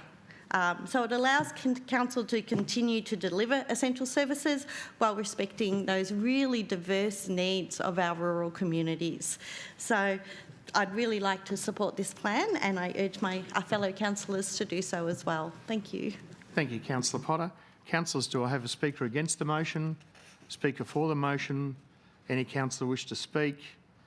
Councillors, we've had speakers, so we're now going to put it to the vote. All those in favour?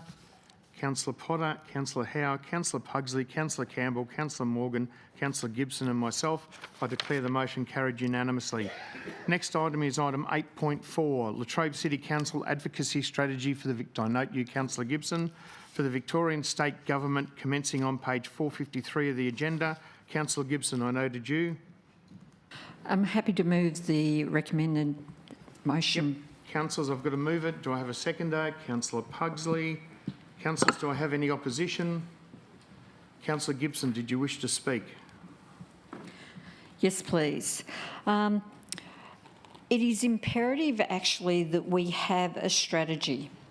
It's very imperative that we, and prudent, that we have got our messaging for all of us. So when we're speaking to people, when we're speaking to departments, governments or whatever, we're all singing from the same hymn sheet.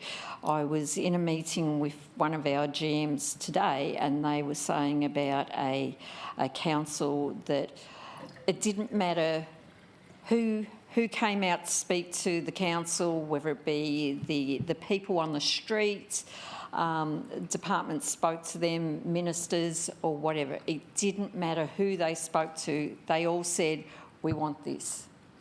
So that's why it's really important to have an advocacy strategy, and we have to diversify our economy.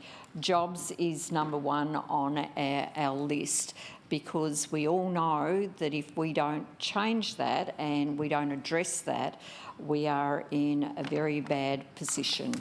So I'm really happy to do that.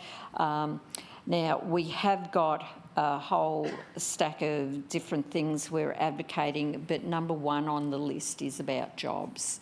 So I'm very happy to put this to my fellow councillors, because when it's not just when the Mayor and I, or when the Mayor CEO and I go to delegations for state government or federal government, it's for all of the councillors to be on board, and we're all pushing in the same direction, so we can try and actually achieve what we've all agreed we need to for our community. Thank you. Thank you, Councillor Gibson. Councillor Pugsley, did you wish to speak or reserve? I wish to speak. Thank you, Mr Mayor. This advocacy strategy has some really important items on it to further our employment in our local area, which we know is really important. The Victorian Aerospace Technology Precinct is to diversify and create new industry jobs. Latrobe New Energy Future is one of our other advocacy strategies. Some of the items we are advocating for are localised job quotas within the renewable energy field, development of renewable energy infrastructure, removal of coal overlays, fast-tracking approvals for $41 billion investment in offshore wind, and Latrobe's Future of Education, calling for increased funding for our education providers to give our residents more skills via educational pathways. Other items that we are advocating for that enhance our livability include flood recovery resilience, into-town trail network, residential development precincts, calling for a $35 million investment for an infrastructure fund to boost our local housing supply and creating jobs. The fund would be aimed to deliver housing at Lake Narrabeen, creating over 3,700 new homes and 336 jobs. Morwell North West could create over 1,280 new homes and 100 jobs. And finally, Traralgon North with 1,100 houses and 160 jobs. We are also advocating for delivery of Traralgon Bypass, which is very important for our livability, to address local traffic congestion. Most importantly, for my ward, we are advocating for the Moe Revitalisation Stage 3, which involves lobbying for $7.5 million for redevelopment of Moore Street paving and increased lighting and signage. Also seeking a resolution regarding water levels for Lake Narrabeen, as well as following up with our concern regarding the emergency services levy. These are all great strategies for jobs. Thank you. Thanks, Councillor Pugsley. Councillors, do I have a speaker against the motion? Speaker for the motion? Any councillor wish to speak? Councillors, we've had speakers, so we'll put it to the vote. All those in favour? Councillor Potter, Councillor Howe, Councillor Pugsley, Councillor Campbell, Councillor Morgan, Councillor Gibson and myself. I declare the motion carried unanimously. Councillors, we move on. Councillor Morgan, I note you. We move... Yep. Councillors, we move on to item 8.5, creative venues, fees, charges, commencing on page 493 of the agenda. Councillors, do I have a motion? Councillor Morgan, I noted you. Yes, I would like to move this motion, please. Councillor Morgan moving. Councillor Gibson. I'd like to second the motion, thank you. Councillor Gibson, yep. Councillors, do I have any opposition? No. Councillor Morgan, would you like to speak? I would love to speak on this, Mr Mayor. I'm so happy to move this motion to amend the conditions of hire and the fees and charges for creative venues. The proposed changes to the conditions of hire for creative venues and to the creative venues fees and charges aim to create clearer, more equitable and more flexible hiring conditions that address venue accessibility and cost pressures on key community user groups such as our local schools, our community arts organisations, our local performance groups including local theatre companies, choirs, bands, you name it. While also supporting the commercial sustainability and viability of Latrobe City's creative venues now and well into the future. The report is in response to a resolution that was made by Council last year in September to review the affordability and the accessibility of our creative venues. We took that on and we had an engagement process which saw Council engaging with 46 different community organisations who have used our city's creative venues. And we received responses back from 10, which is pretty decent. The key changes in this are to redefine the hire categories to reflect the purpose of events hosted in our creative venues rather than the organisation type. So that means that we won't be misclassifying events and hires for groups, especially in terms of community functions. A dance Stedford is very different to a dance recital or something that is intended to attract income for an organisation. Just because you are an organisation that traditionally runs that does not mean that is the purpose of your event. We'll also see a 10% discounted education rate for schools and training or assessment-based bookings, including a Stedfords. These organisations are not utilising our facilities as much as they previously had, which is a loss for our council, and it is a loss for our community if we lose things like our Stedfords. We will also see the removal of automatic dark day charges and replace it by a demand-based approach, which will benefit our local theatre companies who so frequently have to pay dark day fees when no one is utilising or wanting to utilise our venues, but they still have to pay to cover the cost of that. I will speak more about some of the other great points of this when I wrap up, if there's any objection. But overall, it's a really wonderful program of ideas and changes that will benefit our community now into the future, and will ensure that the wonderful community-based creative organisations that we have that give so much back to our community will benefit from, and we will see even more thriving, vibrant arts-based activities locally. Thank you. Thank you, Councillor Morgan. Councillor Gibson, did you wish to speak? Yes, please, Mr Mayor. And I would suggest what Councillor Morgan was going to say, if she hadn't run out of time, is about some of the other changes that have been made. Now, correct me if I have it wrong, the dark day changes are when people are rehearsing. Yes, got that? No. No? You just have your stuff in the theatre. You're set up. Okay, so that's being removed. The introduction of the flat 75-hour rehearsal rate is being put in, instead of it being so much larger than it has been in the past.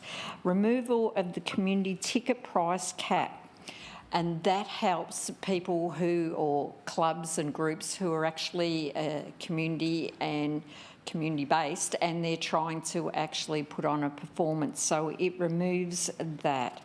And also adjusting the ticket fee to be a flat 5% on the total ticket income, because I know when Moe Life Skills were putting on different performances, there was a real issue with originally they used to sell their own tickets, and because of the way the ticket sales were changed and it had to go through us, it actually impacted their bottom line.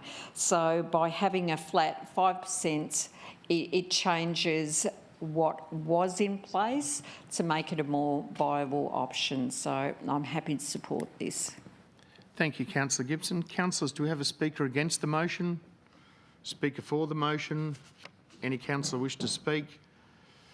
Sorry, Councillor Morgan, no one opposed. I thought somebody might jump up with the hint you gave, but no one did. Councillors, we've had speakers. We'll now put it to the vote. All those in favour? Councillor Potter, Councillor Howe, Councillor Pugsley, Councillor Campbell, Councillor Morgan, Councillor Gibson and myself, I declare the motion carried unanimously. Councillors, we now move on to item 8.6. The Councillor Pugsley and then Councillor Howe, I've noted both of you. The red and green tape review for business approvals commencing on page 503 of the agenda. Councillor Pugsley. Thank you, through you, Mr Mayor. I'd just like to move an alternative motion, if I can, please, that was previously circulated. Councillor, if officers could put that up, which they have. Councillor Pugsley, could I just get you to read out the alternate, please? That Council, number 1, note this report, and number 2, receive a report at the December Council meeting on the progress of the work undertaken to reduce the regulatory permit process and streamlining business permit approvals. Yep. So you're moving. Councillor Howe, were you seconding the motion or the alternate? Seconding the alternative motion. Seconding the alternate? Thanks, Mr Mayor. No, Yes. Thank you for that. Councillors, do we have any opposition? All right, Councillor Pugsley, would you like to speak? Thank you, and through you, Mr Mayor. This is something that I believe that we really need. It's important that we work towards a more streamlined system to not just to support our local businesses, to make it easy for them to grow and thrive. The report is an important next step. Therefore, I would like to move that we note the report, and I look forward to future progress at our December meeting. Thank you. Thank you, Councillor Pugsley. Councillor Howe, would you like to speak? Yeah, just very quickly speak to it. Thanks, Mr Mayor. Yeah, there's quite a lot of information in this report, and there's a lot of work getting done behind the scenes by our officers. This primary review We involved 4 of our areas, which was the statutory planning, health services, local laws and the building services. What they did was they reviewed and mapped the end-to-end steps that a business must take to firstly establish themselves and to remain operational. And they included such things as the required permits and approvals, the relevant legislation behind each permit, whether the fees were state-based, mandated or by council, could council waive those certain fees, and sort of what was the average time frame for these permits. I think it was a really well, as I said, it's a thorough and well-researched report, provides a valuable insight into how council can enhance the business permit experience, reduce the barriers and support economic development. So I'm looking forward to the December report later on so we can continue focusing on supporting and growing our businesses in Latrobe City. Thanks, Mr Mayor. Thanks, Councillor Howe. Councillors, do I have a speaker against the motion? Speaker for the motion? Any councillor wish to speak? Councillors, we're putting it to the vote. Those in favour? Councillor Potter, Councillor Howe, Councillor Pugsy, Councillor Campbell, Councillor Morgan, Councillor Gibson and myself. I declare the motion carried unanimously. Councillors, we now move on to item 8.7, review of council support and expenses policy, commencing on page 518 of the agenda. Councillors, do I have a mover? Councillor Pugsley moving. Councillors, do I have a seconder? Councillor Campbell seconding. Councillors, do I have any opposition? Councillor Pugsley, would you like to speak? Just briefly, through you, Mr Mayor. Officers have done a lot of work doing benchmarking on what is practice in other similar sized councils. I respect the officers' recommendation, so therefore I'm happy to move this item. Thank you. Thank you, Councillor Pugsley. Councillor Campbell, would you like to speak or reserve? Speak, yep. I also like to thank the council officers because, you know, cost of living and everything, and reviewing the expenses is good just to keep on top of it. Thank you, Councillor Campbell. Councillors, do I have a speaker against the motion? Speaker for the motion? Any councillor wishing to speak? Councillors, we'll put it to the vote. All those in favour? Councillor Potter, Councillor Howe, Councillor Pugsley, Councillor Campbell and Councillor Harriman. Those opposed and those abstaining. Councillor Morgan, Councillor Gibson, thank you very much for that. I declare that motion carried. Councillors, we now move on to statutory planning and there is none. Councillor Howe, you're going to move. So I note you, Councillor Howe. We're moving on to item 10. The draft, which is the next item, is 10.1, draft 2026-2029 Domestic Animal Management Plan release for public consultation, commencing on page 459. I note you, Councillor Howe. Thank you. Happy to move. Thanks, Mr Mayor. Moving. And Councillor Gibson, I note you. Happy to second. Seconding. Councillors, do I have any opposition? Councillor Howe, would you like to speak? Yes, thanks, Mr Mayor. Just briefly. This motion tonight proposes the release of our draft 26 to 29 Domestic Animal Management Plan for our community to consult with. The plan outlines our council services, programs and policies related to the management of dogs and cats in our community. It also addresses the key requirements set out by the Domestic Animal Act regarding how council must manage domestic animals. While it's not a legislative requirement to consult our community on this draft, we decided as a council group we're all keen to hear your thoughts, and if adopted tonight, the draft plan will then be open for public feedback for 4 weeks. The key focus areas in this draft include strategies to promote responsible pet ownership, approaches to reduce overpopulation and high euthanasia rates in cats and dogs, strategies for managing dangerous, menacing and restricted dogs, as well as dog attacks. Our policy also encourages pet registration and identification. While not part of this policy, a review of existing council standing orders relating to dogs and cats will be presented to council in the future, and this will include the mandatory desexing of cats by 3 months of age, a cat curfew from 9 p.m. to 6 a.m, 7 days a week, and designated off-leash areas. These are things, especially the cat curfew and dog barking, these are matters that are frequently raised by our community, to me at least. So I encourage everybody to give their feedback during the consultation period, even if it's not part of the this policy tonight. If it's outside of that scope, we'll still want to listen to it so we can make changes, wholesale changes in this area. Thank you, Mr Mayor. Thanks, Councillor Howe. Councillor Gibson, did you wish to speak or reserve? No, I'm happy to speak.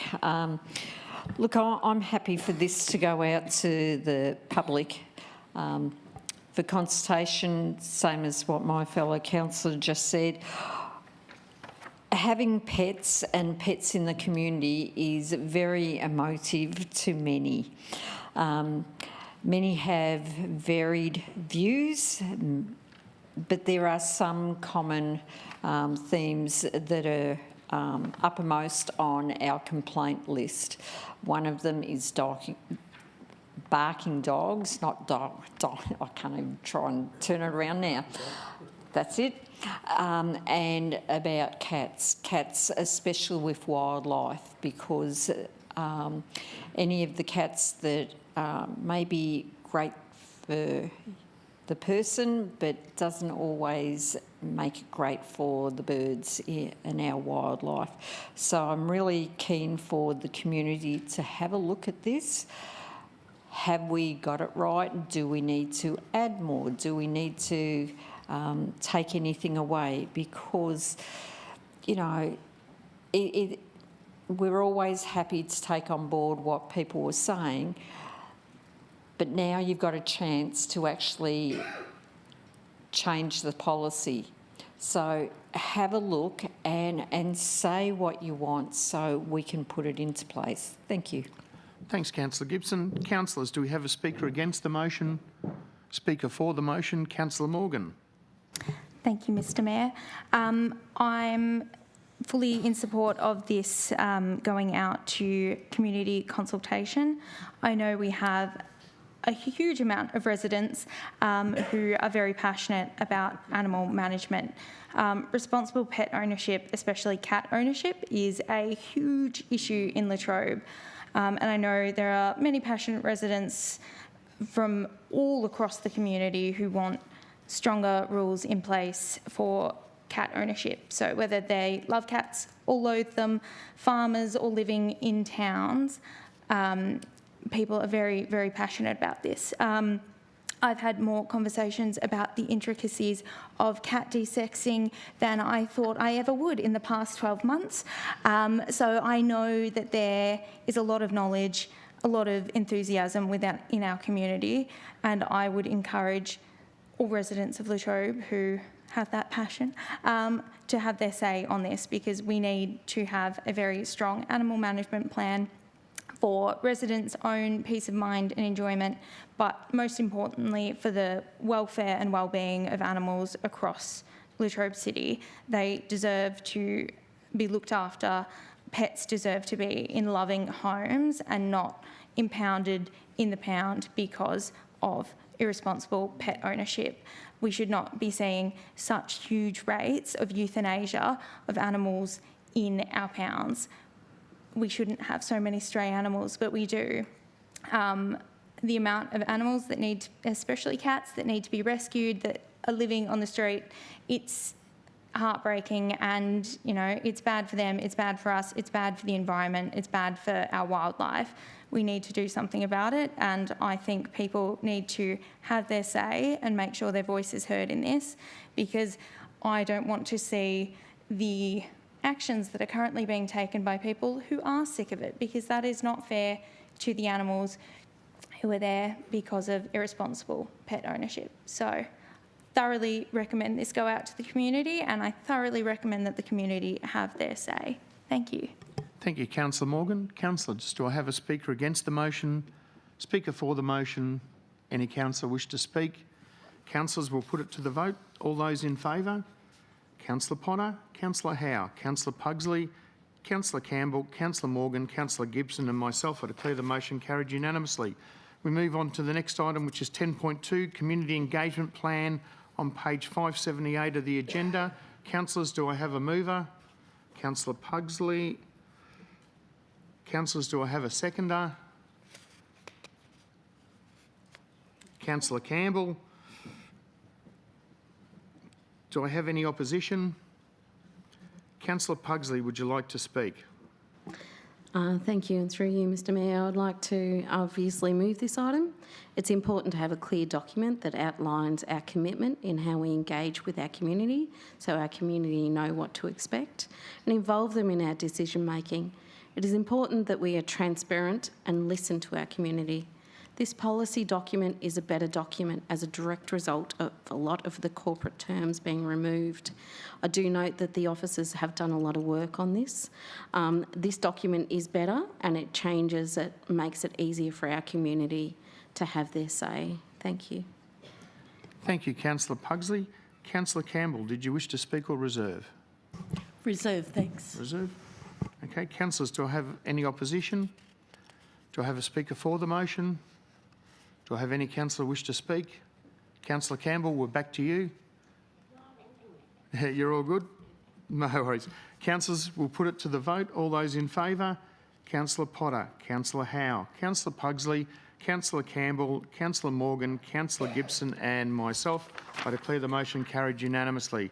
Councillors, we move on to item 10.3, Latrobe City Media Policy Review and Update, commencing on page 613 of the agenda. Councillors, do I have a mover? Councillor Howe is moving. Do I have a seconder? Councillor Potter, thank you very much. Councillors, do I have any opposition? No? Councillor Howe, would you like to speak? Thanks, Mr Mayor, and through you, just briefly. The way we distribute and consume information continues to evolve as new communications channel emerge, and our community engages with content in increasingly diverse ways. So given this, it's appropriate that we review and update our media policy every 4 years or once every council term to ensure that it remains relevant and effective.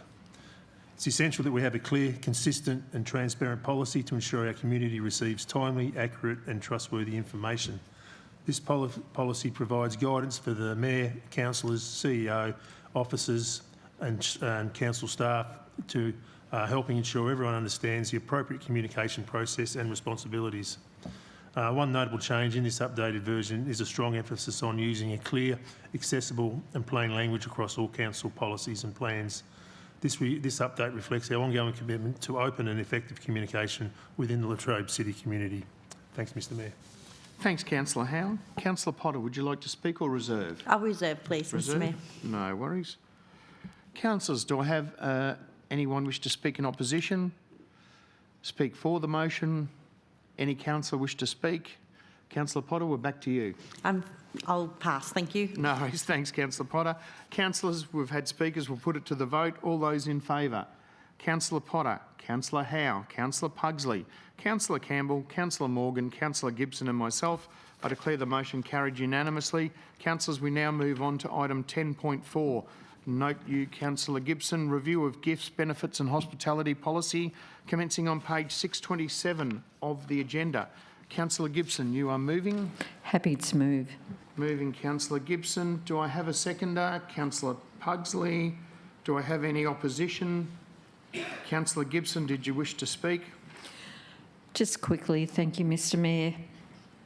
I think it's really imperative that we actually have this policy and update it to ensure that we've got the best information and way forward, because many of our residents are always well-meaning, and I'm not about to say that anyone who's offering us a cup of coffee or anything else is trying to bribe us. I'm not trying to do that at all.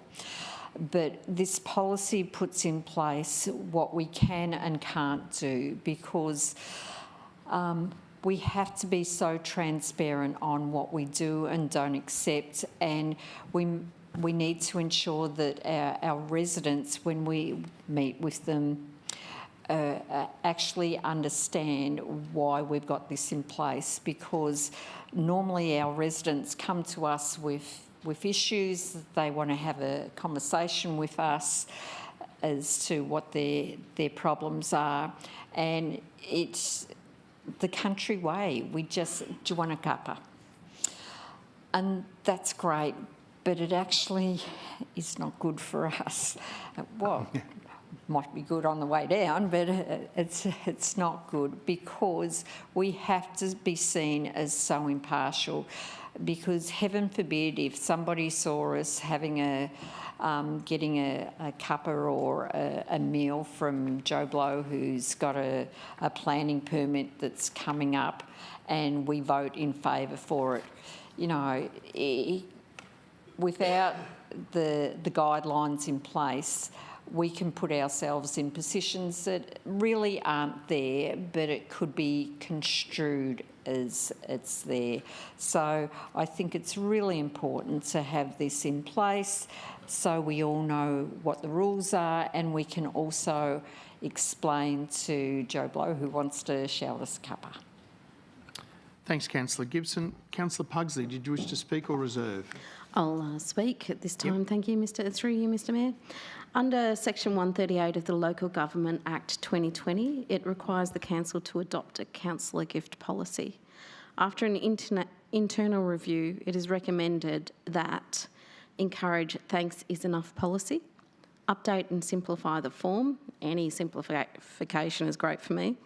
It requires a business justification for the acceptance of any gifts, and it changes the responsible team for us to report to. All of these recommendations, as Councillor Gibson did say, will aid in the ease and transparency, but also it will help us. If there is a clear policy, it'll avoid any offence or misunderstanding when we are unable to accept a gift. I think this is a great policy. Thank you. Thank you, Councillor Pugsley. Councillors, do we have any speakers against the motion? Speakers for the motion? Any councillor wishing to speak? Councillors, will put it to the vote. All those in favour? Councillor Potter, Councillor Howe, Councillor Pugsley, Councillor Campbell, Councillor Morgan, Councillor Gibson and myself. I declare the motion carried unanimously. Next item up, councillors, is item 10.5. Councillor Morgan, I note you. Councillor Campbell, I note you. Councillor Gibson, I note you. We're up to item 10.5, Generative AI Policy, commencing on page 654. Councillor Morgan. I would like to move this motion, please. Councillor Morgan is moving it. Councillor Gibson, I noted you as well. Happy to second. Thank you very much. Councillors, do I have any opposition? Councillor Morgan, would you like to speak? Yes, please. I'm very happy to move this motion. We are living in an ever-changing technological landscape, and it's vital that we as an organisation are not left behind, and that we have the structures and frameworks that allow us to utilise new and growing technology, but also do so in an ethical and responsible manner. As a council, we hold huge amounts of data that is private, that needs to be protected, whether that's through rating processes, through different services that we offer, like libraries and various other things that I can't think of right this moment, but so many things. We hold a lot of data, and we need to ensure that we are handling it in the most responsible and ethical way. Generative AI services, which can be incredibly useful, can also put data in the hands of anyone. With servers that are set up overseas, we don't control the privacy of the data that is input into these generative AI services, which means we can be sending out the personal and private data of our community to other countries which do not have the same protections on data that we have, and that is not good. So this policy will set up a framework that ensures that councillors, employees of council, contractors and any third-party individuals who have access to publicly available generative AI tools are doing so in a way that is responsible and ethical. It's best practice, and it's great to see that we as a council are keeping up with this changing technology and ensuring we do have that framework to ensure that we can use these tools as they continue to grow, while also ensuring we do so in the best way possible. So thank you to the officers who have put so much work into this and ensure that we are keeping apace with the technological world. Thank you. Thanks, Councillor Morgan. Councillor Gibson, did you wish to speak? Thank you, Mr Mayor. Look, I'll be the first to admit, our IT team know that I'm not the most technologically minded person in the room. And when this came up in our briefings and things, I glazed over a tad.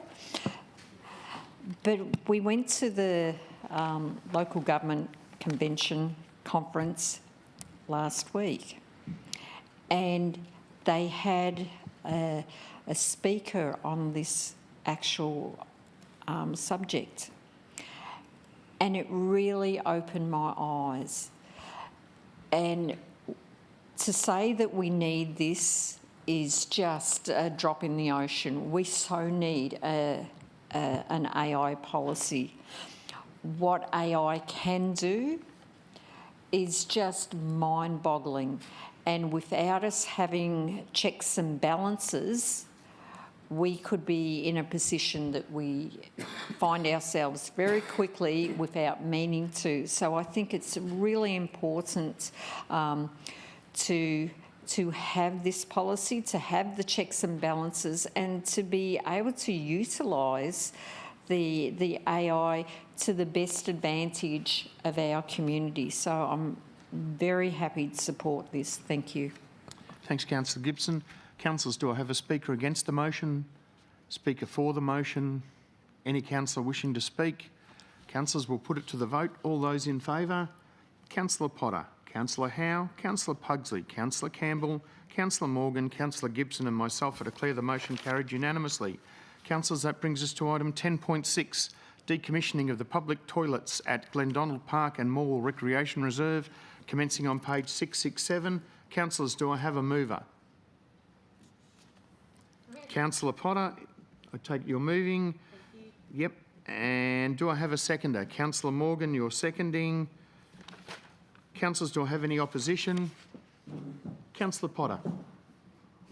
Thank you, Mr Mayor. I am normally advocating for building of toilets, so this is a rare one for me. But what we're looking at is two sets of public toilets that are basically at the end of life and no longer are fit for purpose and no longer meet communities' expectation. So when we look at the ones at Morwell Reserve, it really is outdated, and with the new expansion of the club rooms there, and these toilets are in the wrong spot now. They're going to be building 3 next to the new grandstand, plus another 3 near the netball courts. So although we're decommissioning some, there will be new ones actually put in their place in much more accessible and usable positions. As for the ones at Glendonald Park in Churchill, the current toilets aren't being used very much and they are being vandalised. They're ageing, they're inaccessible, and they're definitely not welcoming. So the new public toilet that's now being funded in Churchill CBD, we have that clear opportunity now to relocate that amenity to one that's going to be actually used a whole heap more. And of course, we won't be removing the one at Glendonald Park until the Churchill CBD one is up and operational. So happy to support this motion. Thank you. Thanks, Councillor Potter. Councillor Morgan, did you wish to speak or reserve? I'll speak, Mr Mayor. I'm happy to second this motion. As Councillor Potter said, these facilities are not fit for purpose. They are underutilised, they are in poor locations, there are high rates of vandalism and antisocial behaviour around these toilets. The cost to continue maintaining these toilets would be at least $6,000 per year. It's not a wise investment of council funds for underutilised amenities that are not serving our community. the money spent on maintaining them could be better utilised to ensure that we do have facilities that support our community need. The removal of these toilet facilities will not leave the community without facilities. Morwell Recreation Reserve, for example, we will incorporate refurbished player amenities into the change. So toilets will still be utilised, just not ones that there is very limited use of. We need to make sometimes unglamorous decisions as council, and this is one of them. But I think as an organisation, we will be better off by removing them, and I think the community will be better off as well, not having disused, vandalised toilets that encourage high rates of antisocial behaviour. So happy to support this. Thank you, Councillor Morgan. Councillors, do I have a speaker against the motion? Speaker for the motion? Any councillor wishing to speak? We'll put it to the vote, councillors. Councillor Potter. Oh, sorry, those in favour. I should say first, those in favour. Councillor Potter, Councillor Howe, Councillor Pugsley, Councillor Campbell, Councillor Morgan, Councillor Gibson and myself. I declare the motion carried unanimously. Councillors, that brings us to urgent business. Councillors, do I have a motion for urgent business? No? Okay, then we'll move on to the next item, which is item 12, and there are no reports for noting, which brings us to item 13, which is questions on notice. We've already done those. I don't know why that's in there. Item 14, which is items for tabling, and there are no items to be tabled. So that brings us to item 15, which is closing the meeting to the public to consider confidential information. So under section 66(2)(a) of the Local Government Act 2020, councillors, do I have a motion to conclude the open portion of the meeting and close the meeting to the public to consider confidential information? Councillor Gibson, I take it you're moving. And yes, please. Councillor Potter, I take it you're seconding. Councillors, do I have any opposition? We'll put that to the vote. All the councillors in favour. Councillor Potter, Councillor Howe, Councillor Pugsley, Councillor Campbell, Councillor Morgan, Councillor Gibson and myself, I declare the motion carried unanimously. Councillors, this concludes the open session of the meeting tonight. The meeting will now be closed to consider confidential businesses listed by the CEO. To all the members of the community that have joined us, thank you very much. Councillors, I think we're just about due for a break, so I'm suggesting that if we jump out and have a coffee with the members of the community for 10 minutes, and we will re-adjourn at 8:40 to consider closed members. To those online, thank you very much for joining us, and we will catch up with you at our next meeting. Thank you very much.